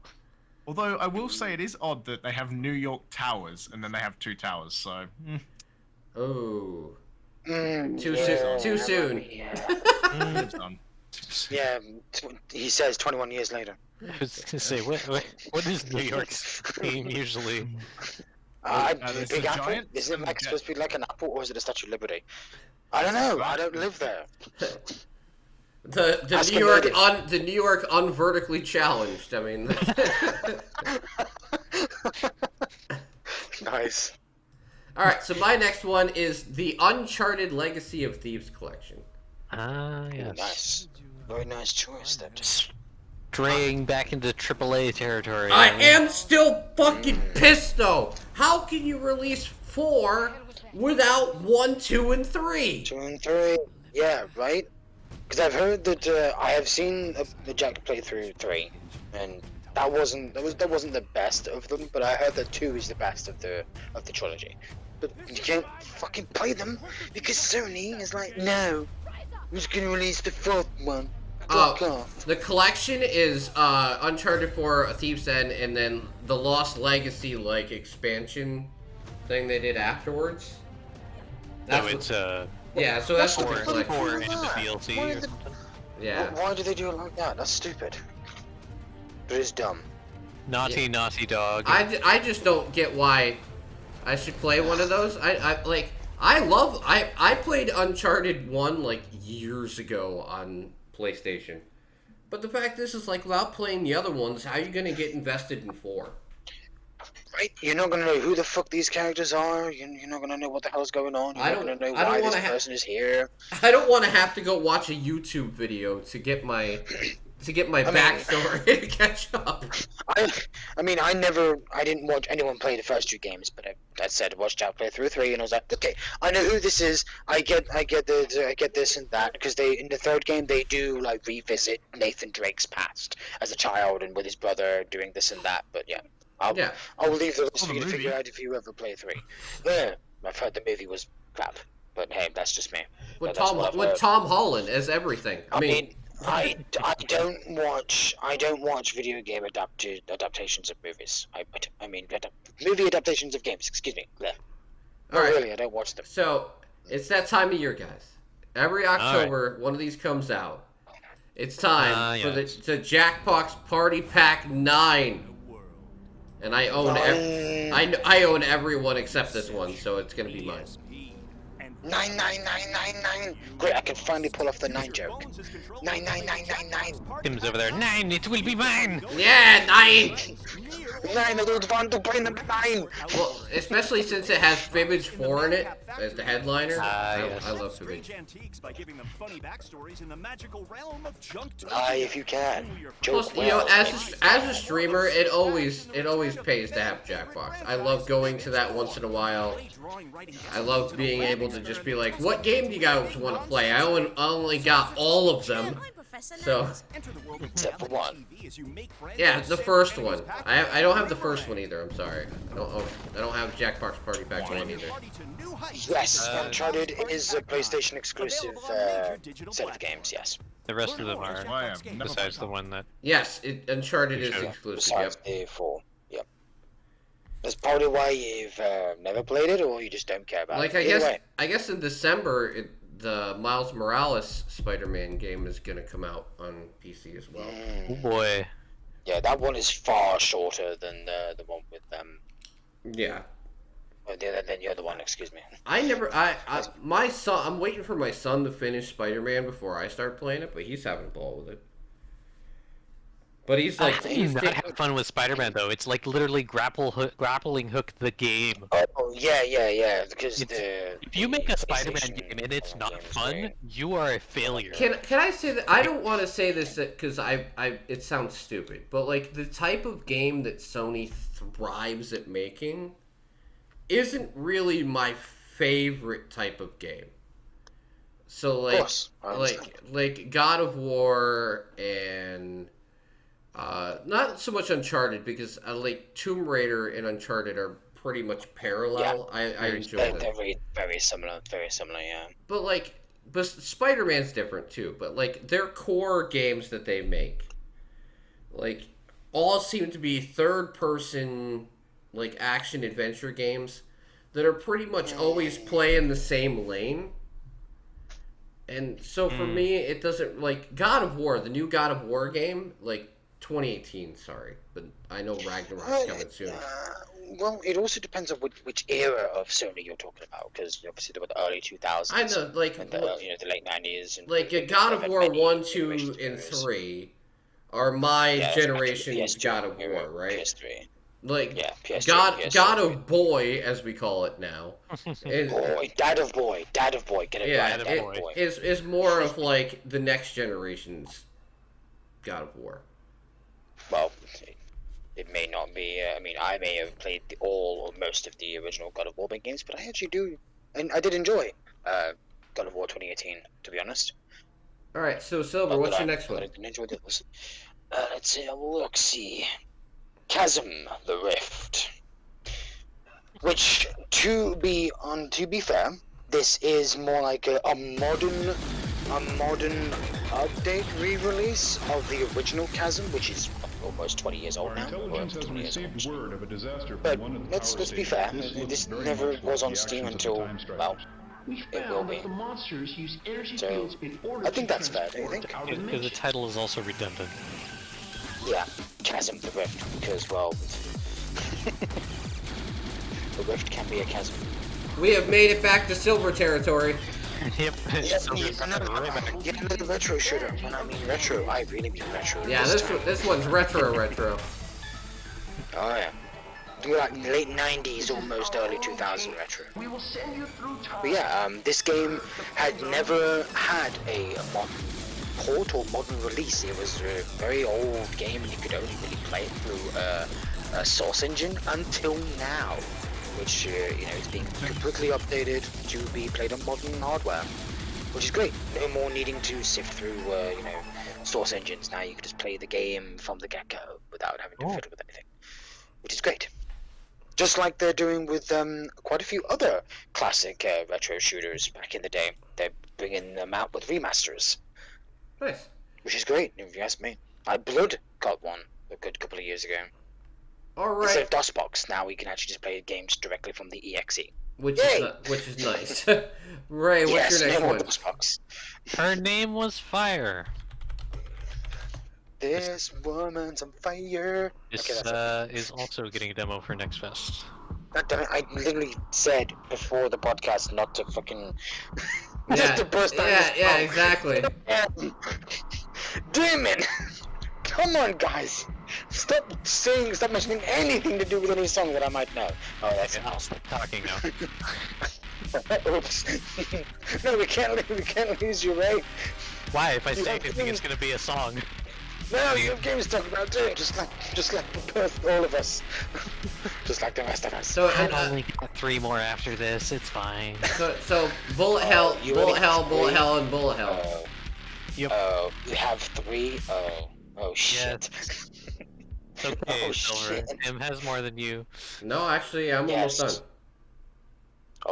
Oh fuck. I have. No. I have 3 more.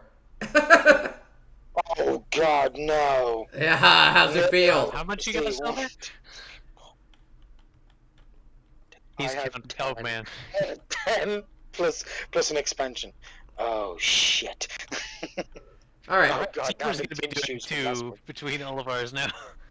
Yeah, it looks like I'm gonna have to do that. All Do you right. want me to do that? Or actually, we could do 1. You have him do 1 between each of us. So it's like, now that I'm done, Silver, go again. Okay, so we're going again. Alright. I still have one more. Alright. Yeah. Go, right, James can go next, and then I'll go. No, we need to delay yours. You go next. Oh, Silver. okay. Withering Rooms. How's it feel, Silver? How's it feel? Tim's over there smoothing the seat, like... Hey, I have shit to talk about! Holy It's fuck! This has been being quiet for half an hour. Literally. So this one looks interesting. Tell us about it, Silver.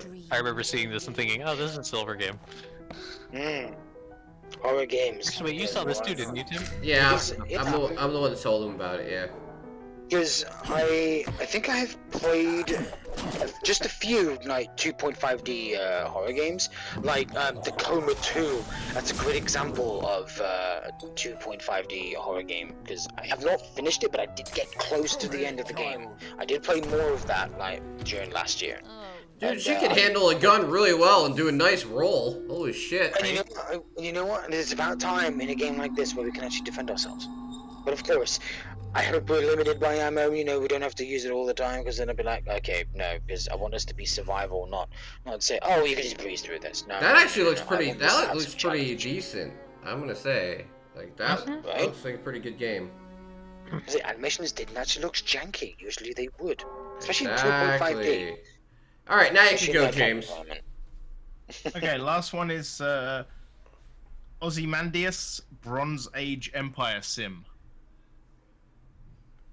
OZY. Yeah. M-A-N. There you go. I got it. D-I-A-S. Ozymandias. What a title. Yeah, that's the one. Demo's out now. I haven't not played it yet though. It looks like similar to Civ 5 and Prison Architect, according to my Steam, but Civ 5 is what it feels like. What a hybrid. It's telling Tim it's like Civ 6, so it must be onto something. Yeah, exactly. Does that mean my friends are gonna argue for an hour and make me want to jump off a bridge? Oh God. Yes. Bad memory. That's the one. Yeah, so this game looks pretty fun. I'm gonna try the demo and tell you how it goes. But yeah, it looks kind of like Civ. I've played a bunch of Civ, so I'm kind of keen for it. So is it multiplayer or is this single player? As far as I can tell, it is online PvP, cross-platform multiplayer, and single player. So ooh, nice. Those are some good features. Yeah. So many things happening. Many good things. Yeah, same publisher as Terraformers. Yes, and this is what excited me because I've played a bunch of Terraformers, so I'm really excited for this. Nice. That is nice. Good one to end on, for sure. Yep. Indeed. Alright, Silver, you're up again. Yep. Dread. D-R-E-A-D. Because I know there's another game called Judge Dredd. It's not that. No. D-R-E-A-D. Yep. Dread. Let's hope we can actually pick it up because I know there's quite a few other games with Dread in it. There you go. We got it. And would you look at that? Another horror game. A 4-player co-op survival horror game. It's almost like they put all the horror games like at the back end of the list. Which surprised me. And you know, I always like a good horror game that actually can, so long as it can manage the whole co-op aspect well enough. Because some horror games tend to like make it, you know, far less scary than it should be. You know, some games actually are ruined by co-op, and I'm like, man. So in the trailer, you get scared and you jump to your death. From the looks of things, yeah. Love that. You're like, oh, screw this! I don't want to play anymore. Breaks legs. Speaking of, you can't run. Haha. Speaking of games that may be scary, we'll talk about Gotham Knights. Oh boy, yes. So, to be scary, are you scared because of the content, Tim, or are you scared whether it's going to be good or not? I'm scared whether it's going to be good or not because I really want it to be good. I really want it to be good. That's why I'm still here. Did you see the gameplay? Yes. The gameplay of it that they showed off? Yes, I did. You see that animation? That's I don't know if they can fix that within how many weeks have they got left? 2. Oh. I've seen plenty of criminals in my career. I mean, that was showed about a month ago, but I don't know. I really don't know if they're going to be able to polish that. We'll see. It would be a fucking listen if they release it and it's fucking trash, it's gonna fuck them over. I mean, I just won't buy it. It's not gonna hurt my feelings any. I just hope it's good because I want to play this type of game. That's all. It's also gonna probably kill any hope for a good DC game ever.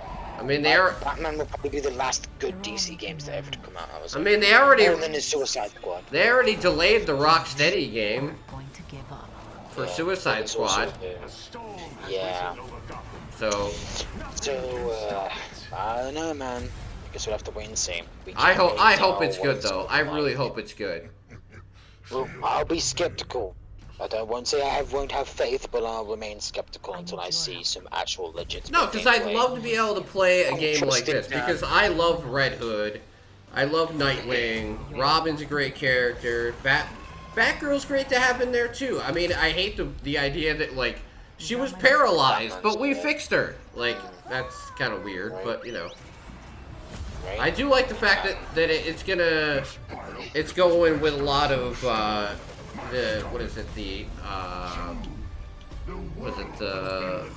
trying to remember the dark society that's based in the game, the Code of Owls.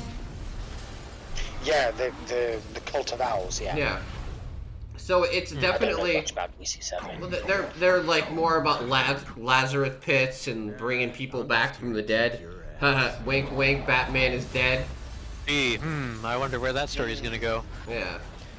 So I'm very interested in that. Nudge. Indeed. We shall see what comes to fruition. Worth keeping an eye on. I'm gonna let Silver go next just because I'm trying to stretch mine out. So here you go. Go ahead, Silver. But I'll remain skeptical until then. Unusual findings.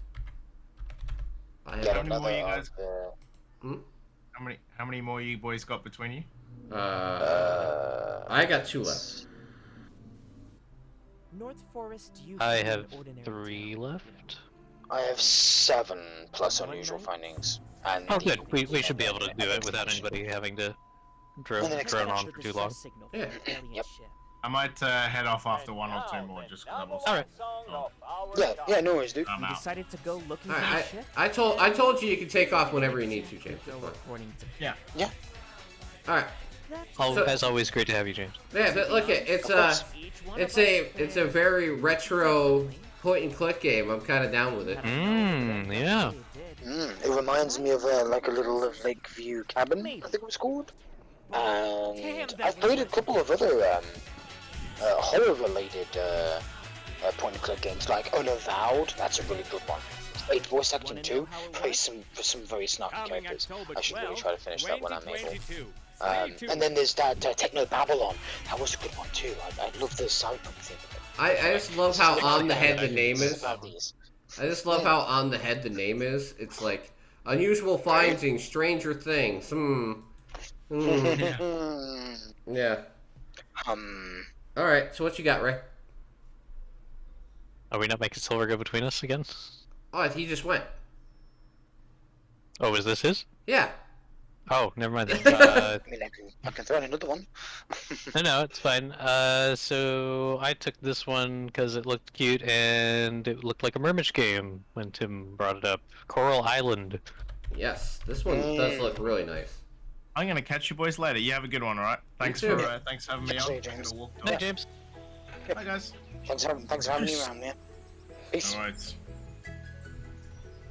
So, Stairway to Coral Island. This is totally a Mermage game. It's a Mermage game. It's like Animal Crossing or Stardew Valley or those Considering I've played those games, life/farm sims.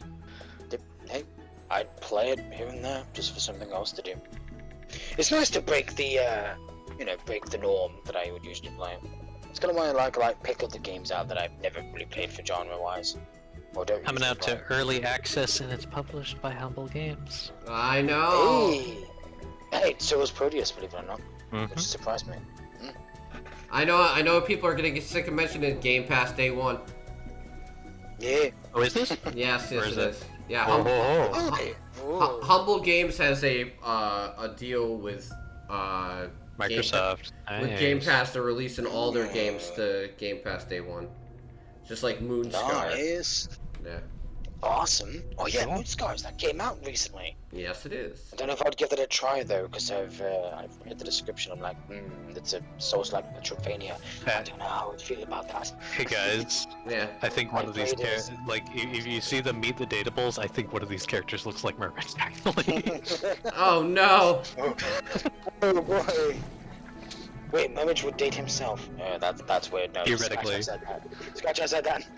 He's Clear like, that, Mermage. he's like the only one good enough for me is me. Wow, how what's the word? How narcissistic. Yeah. His girlfriend's gonna be like, all right, we're done. His girlfriend will play this game. You never know. Oh yeah. All right, Silver, go in between again. The Dead City. Okay, I don't have to be dramatic with each game review. Let's just be normal I mean, no, about you, this. you don't. But you can if you want to. It's up to you. All right, this game does not have a trailer, but it is a 2D shoot 'em up. 2D pixel game. I believe so, yeah, considering what I can see from the screenshots. Oh, the cops are after you too. Oh, Yeah, great. so I guess it would be supposedly like an indie GTA, kind of. I'm not quite sure. Or maybe it's just like a zombie game. Zombie with, GTA 2D. Oh, that would be different. All right, my next one is Victoria 3. What happened to the other two? Must have pedigree. They've already came out. Times. This is for this is actually Paradox. this is from Paradox. It's actually They're I know- releasing this before VTMB 2? What the fuck? It was the worst of times. Yes, I have to bring yes. it up. because this is their internal development studio. I was gonna say, they're developing this Yeah. one, not just Yeah, they're- flipping it. So long as they get it right, unlike what they did with Rome 2. A grand Yeah, we still remember. Yeah, folks, we So, still yes, fucking the- remember. You really think we forgot about the For 10 years people ago? that like grand strategy games, this is like the highest form of pedigree that you can possibly have. Yeah. now. This is Yeah, Paradox. They have that, Universal game? Yeah. What was it called? This is like Paradox version of Civilization. Like Yeah, it looks like it. yeah. I've So sadly never played any of the Victoria games. they are very well done. They're very historically accurate. That is good to know. Yeah, and they tend to focus on a smaller period of time. So like you're only doing it during the Victoria ages, and you can get out of there. But eventually, the game does like overtake. You know, like the game's gonna be like, all right, you know, this has went far enough, and then it starts putting like the heat on, like difficulty wise. I don't know if they're gonna do that in this one, but they've done it in the prior games. Interesting. Because you start out in the Victorian era, so Right. you know, I'm interested to see how they're gonna handle the new one. And like I tell you, all I can say to you is this game is gonna come out, and it is going to be like the top quality, polished grand strategy game. Because this is like their baby when it comes to Paradox. So I'm very excited because I can't wait to see what they do with it. Cool. All right, Silver, hit me with another one. Yeah, Dan, I would totally check this out. What is it? Dead Link. One word. Dead Link. Dead Link. Not associated with Zelda. No. Link's not dead. Yet. Not in this timeline. Spoilers! That's not the timeline you're talking about. I've never played, WoW, so couldn't tell you. Alright, so this is a Cyberpunk FPS roguelike game. Indeed. I believe Ray might have mentioned this to me. Oh, did you? I don't think so. He's forgetting. He's forgetting me. He's forgetting me, man. Oh, you're the one that mentioned it, right? Yes. Okay, good. This is the benefit of us doing this stuff together. It gave me a little bit of familiar vibes from a game called Cyberpunk, which is yes. it's a that about Cyberpunk, Cyberpunk ninja-themed VR game that I really enjoyed playing. But yeah, this game looks like it's gonna be a blast to play. My only question is it gonna be technically sound? Yes, indeed, and it's early access, so. Because if it is with the stuff going on screen, it's gonna be very interesting to play. But you know, Yep. I hate it's not. I hope it's not one of those things where it drops in the early access and it's like, oh, this is barely an alpha. You know, I hate that. Yeah, shit. please don't do that. I can only hope because the trailer looks pretty well fleshed out that they have a decent chunk of game there to show on early access launch. At least in that trailer, I didn't, and it's a gameplay trailer, which is which is great because we all prefer gameplay trailers, not some fucking CGI bullshit. We want you to show fucking gameplay, but only when it's ready. I was gonna say, Only the only when time it's we ready. don't want to see a gameplay trailer is when your game is completely story focused. And in that case, we probably don't want to see too much anyway because we don't want spoilers. Yes, Exactly. especially for that reason. Yes. You should probably still do gameplay. All right, Ray, Yes. you're up next. Reefland. One word. Oh, believe me, bro. I know how to spell reef, man. Another demo. Reefland. Hey. But back to the minimalist puzzle games. This looks like the other one that I... Dwarf Romantic. Yeah. A bit. Did you play any of that, Tim? No, I gave Ray the key to Dwarf Romantic. And then I solicited to Mermitch, and Mermitch bought the game for himself. I feel like in certain cases when I get keys, I should always give them off to people who are better suited to judge them than I am. That's a fair assessment. Especially if I want the game to have a good chance, you know what I mean? Yeah, but remember, there's nothing wrong than giving a genre that you wouldn't usually play a try. Oh, I do all the time. It's just sometimes. Oh, yes. It's just We've sometimes. Yes, it's just sometimes I don't have enough time to cover it, and it's better to give it to Oh, somebody. yeah, of course. This If one you looks have the pretty time, nice, man. That's totally fine. It does. I'm hopeful that it will be very nice, because it looks like it's got just enough interesting colors and moving things to be interesting, but still fun and entertaining. All right, so my oh yeah, never mind. Silver gets to go in between. All right, Silver, go ahead. I've got one left. Me too. Plague Tale Requiem. Mm. And while I have not played the original game, yeah, I know, boo, yet again, not playing the original, boo. I don't know. Me and my son have been playing the first one together. Plague Tale Requiem has a bit more involved mechanic-wise. That's probably why I'm a little bit more interested in this one. I mean, don't get me wrong, I rather enjoy stealth games. In fact, most games that have stealth as an optional thing, I would actually rather lean towards the stealth mechanics. Isn't And if Plague I somehow Tale part find of the Humble Choice this month? I don't know. I have not paid attention to Humble Choice for a long. Have you been posting about Humble Choice? Did somebody post Humble Choice somewhere? I've been getting emails, of course, because I have a Humble account. But, you know, I don't really pay attention to what games they have to offer. Unfortunately. Others are burned in Because Game Pass has kind of already filled the void for games that I want to play, to be honest. It was part of August's Humble Choice. Ah. I was gonna say I gave my copy to my son. I know Plague Tale was on Game Pass too, but I didn't get a chance to play because there was other stuff that was in as well. You know, Sniper Elite 5 came out and I was trying to play through that and trying to finish it, but my father finished it before me, which is surprising considering I started first. But I'm very interested in this. Like, as a story-based game, it seems very intriguing. Indeed, and thankfully they have, from what I've seen of the game so far, they haven't spoiled nothing, fucking nothing of the story, which is good. Don't do that. Just show me the gameplay mechanics. That's fine. But it's a fight. Do that. I'd like to know how the game works. Most of the time, whenever I want to, you know, try to see if I want to get a game or not. But yeah, this is on Game Pass, so it won't cost me a penny to give it a go. So hey, there you go. All right. Game Pass Day 1, by the way. Yes. My last game is, I can't believe I'm saying this, Sackboy: A Big Adventure. Yes. Finally, one of the hugest mascots of Sony since the PlayStation 3. I can hear the Sony tears already. Yes. Which is so Your funny. tears are delicious. Because this game is from the same developer that made Sonic and All-Star Racing Transformed. Sumo Digital.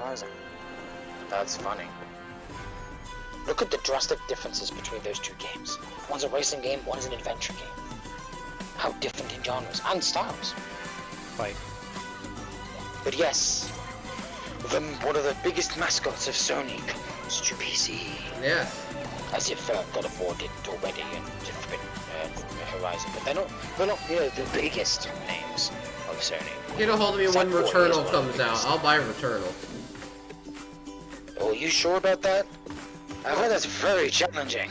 I don't care. I like that type Alright. of game, though. I like that I'll type. come back to it. Yeah, I like that type of game. All right, so that's my last one. What you got, Ray? Silver? Oh yeah, How silver. many more you got? Yep. Photos Project. Photos. Oh, that's what I had. Yep. P-H-O-T-O-S. Or Photos or Photos. I guess it's Photos. Photos Project. Strange name, huh? I'd say photos, since toss would be 2 S's theoretically. Ah, right. It's just my accent, because Phobos. Oh, yeah, actually, yeah, you have a good point, because Phobos is pronounced that way, and that only has 1 S. So, yeah, you have a point. So it's Photos. Photos Project. Steam, why can't you find it? Is there a hyphen in there or a colon? I honestly am not sure. I've written it down as I saw it. Project singular. Bloody hell, Steam.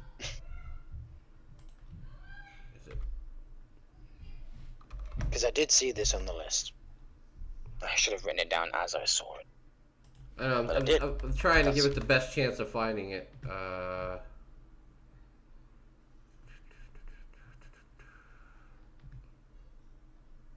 I can't find it. I'm sorry, Tim. I didn't know it'd be this annoying to find. Oh, that's alright. How about we skip over that one? Because I can't find it. Alright. What do you In got? that case, how many do you have left, Silver? Give me 1 second to check. I did the wrong thing. Come on now. For sake. Well, here's one thing I know we can talk about, because I know it's on his list and I want to talk about it anyway, is the fact that Resident Evil Village, the Winter's expansion, comes out this month, and I can't fucking wait. Because I love, I love Resident Evil Village. I think it was a great game. A good mixture of like what they were looking for in 7 mixed with like 4. And yeah, I'm kind of interested to see what happens to the rest of the Winters family, especially since this is supposed to end that whole entire chronological part of the Resident Evil story. So I'm very interested to see how this is going to end that. So, will it be a happy ending or will it be a sad ending like Resident Evil 8 was? But we'll see. Could you play as Rose Winters? Yes. Who has powers, so I'm not quite sure how they would fit that in. I'm a little skeptical though, because again, she's not supposed to be human either. But there, I got your expansion out of the way. Yes, time will tell. Yes, indeed. Alright, Tim, let's look at Repetendium. Repetendium. Repetendium. There you go. What a title. I like how it yells guns. Is they death guns? The style of this kind of made me think of Corekeeper a little bit. Or Since it Bro looks like you Force! might be mining a bit and digging through terrain. But it seems more bullet hell than Corekeeper is. Yeah. And Horde. Definitely. Yeah, this reminds me of that Hololive game you played. Ah, yes. Yeah. Holocure. Yeah, Holocure, there you go. Dang it, Hololive. For fuck's sake, man! I keep getting those two things confused. Awesome. That's great. Fuck's sake. Alright, so you got one now, Silver? Yep. Signals. Which I believe... I think it was a visual novel, or was it an actual game? I can't remember which one it was. It's Humble Games? Holy shit. Yeah, man. They're fucking kicking it, right? I know. Similar to games you played, Resident Evil 2 and Resident Evil Village. I don't know about that. I mean, if it's a classic survival horror experience, then yeah, maybe. that kind of makes sense. True. It does appear to have some gameplay. Yeah, this is like Alright, so classic yeah, Resident Evil. Yeah. but Kinda more of a top-down like Resident Evil. 2D, yeah, top-down style, which is an interesting take on it. But yeah, I rather like style games like this. Yeah. Top-down shooters that have the horror theme. Almost seems more point and click than normal, but yeah, it's got that kind of storytelling from the looks of things. Yep. Signals. Oh, sorry, Signalis. Excuse me. I know, I found it. I saw it and I was like, that's the one he's talking about. Yeah. Oh, Signalis. I forgot the bloody I. Alright, is that it, Silver? Nope. Okay. New Tales from the Borderlands. Oh, yeah, okay, we can't forget about that. Ah, yes. And then you already know the one after that, Tim. You already know the one after that. I'm sure. Call of Duty! No. No. It's Star Ocean. Yeah, I figured.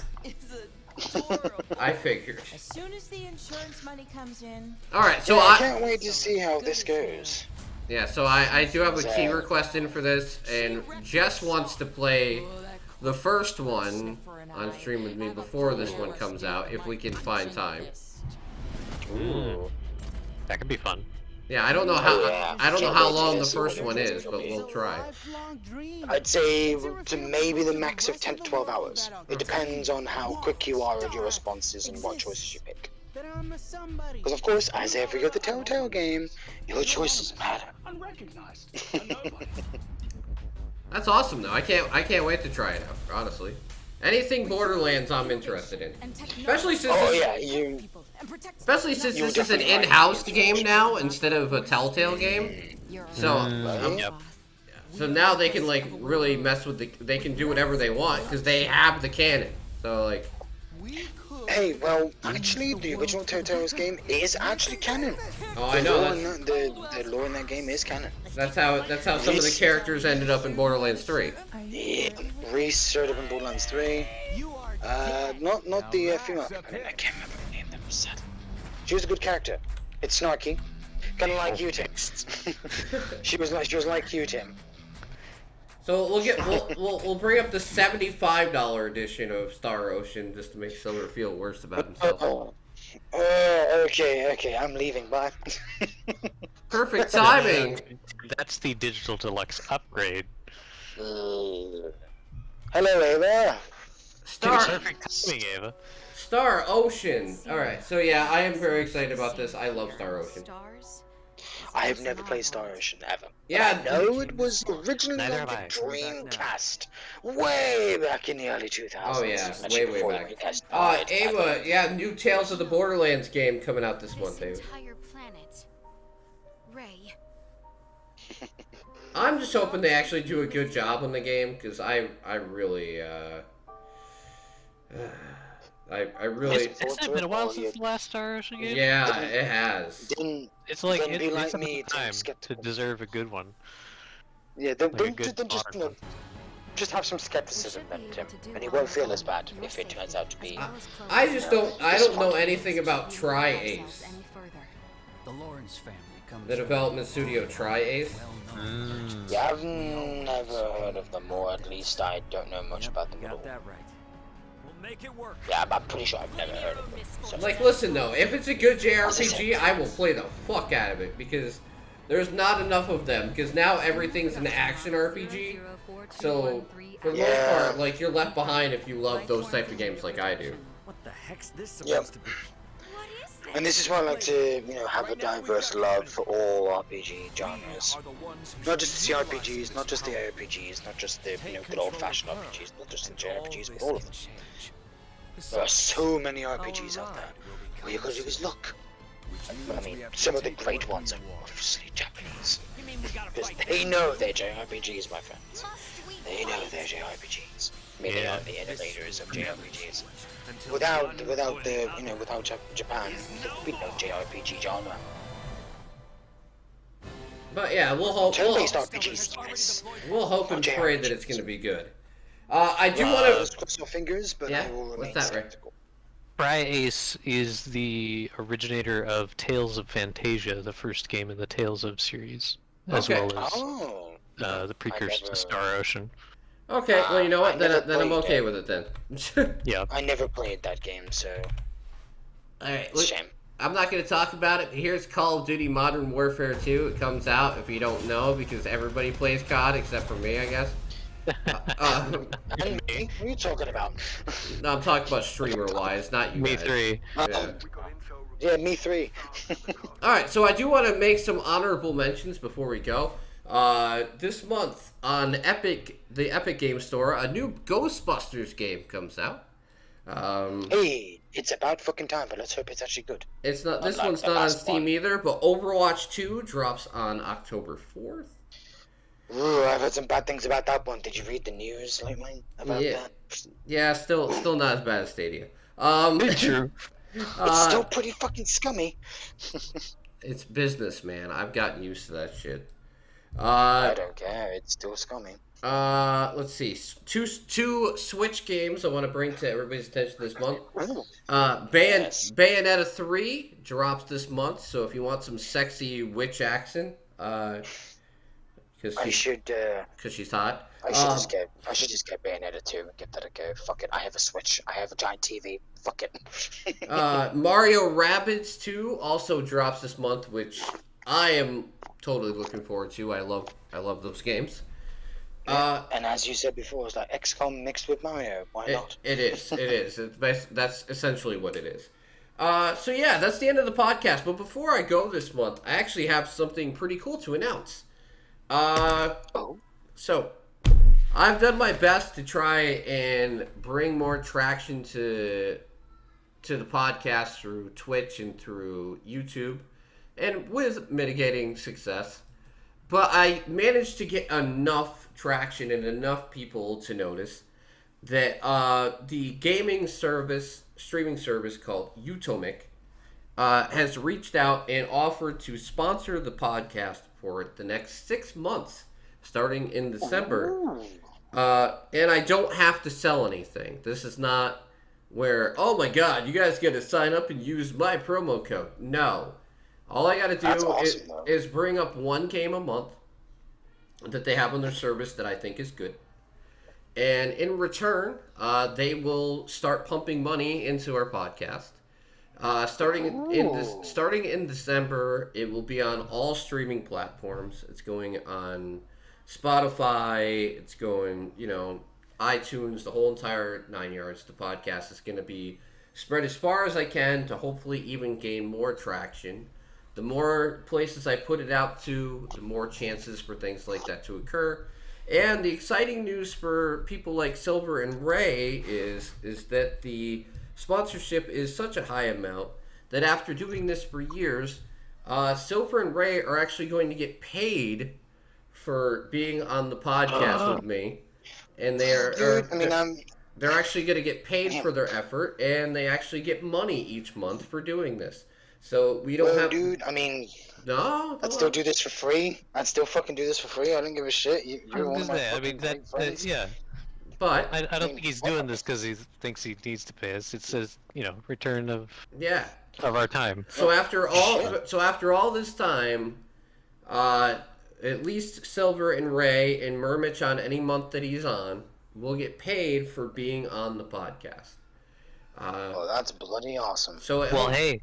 It feels like we're big now. Yeah, so hopefully we can continue to grow and continue to improve things. And maybe since Silver gets paid, maybe he'll play more games, right? Yeah. Right? Fuck yes. But that's what I'm saying. It'll incentivize everybody to be better. I'm so happy to have this opportunity. It starts out in December, so next month when Murmich is on, I'm sorry guys, you're not going to get paid next month. But starting in December, they're going to get paid for being on the podcast, and you'll have one segment where I take 5 minutes and I talk about one game on the service, just so everybody understands. I really appreciate everyone taking the time to watch, and even if you're on YouTube and you're watching, I really appreciate it. Even if I get 50 views a month on YouTube, it's enough to get some type of traction, to get something moving. And if you ever watch any of the segments of this show and you enjoy it, just share it. That's all I can ever ask. And I'm going to keep working as hard as I can to make it better and better each month. and have more and more fun with it. So, yeah, that's all I got to say. Thank you guys so much, and yeah, have a great rest of your day. And as Silver would say, what are we going to say at the end of it? Happy night, folks. On out.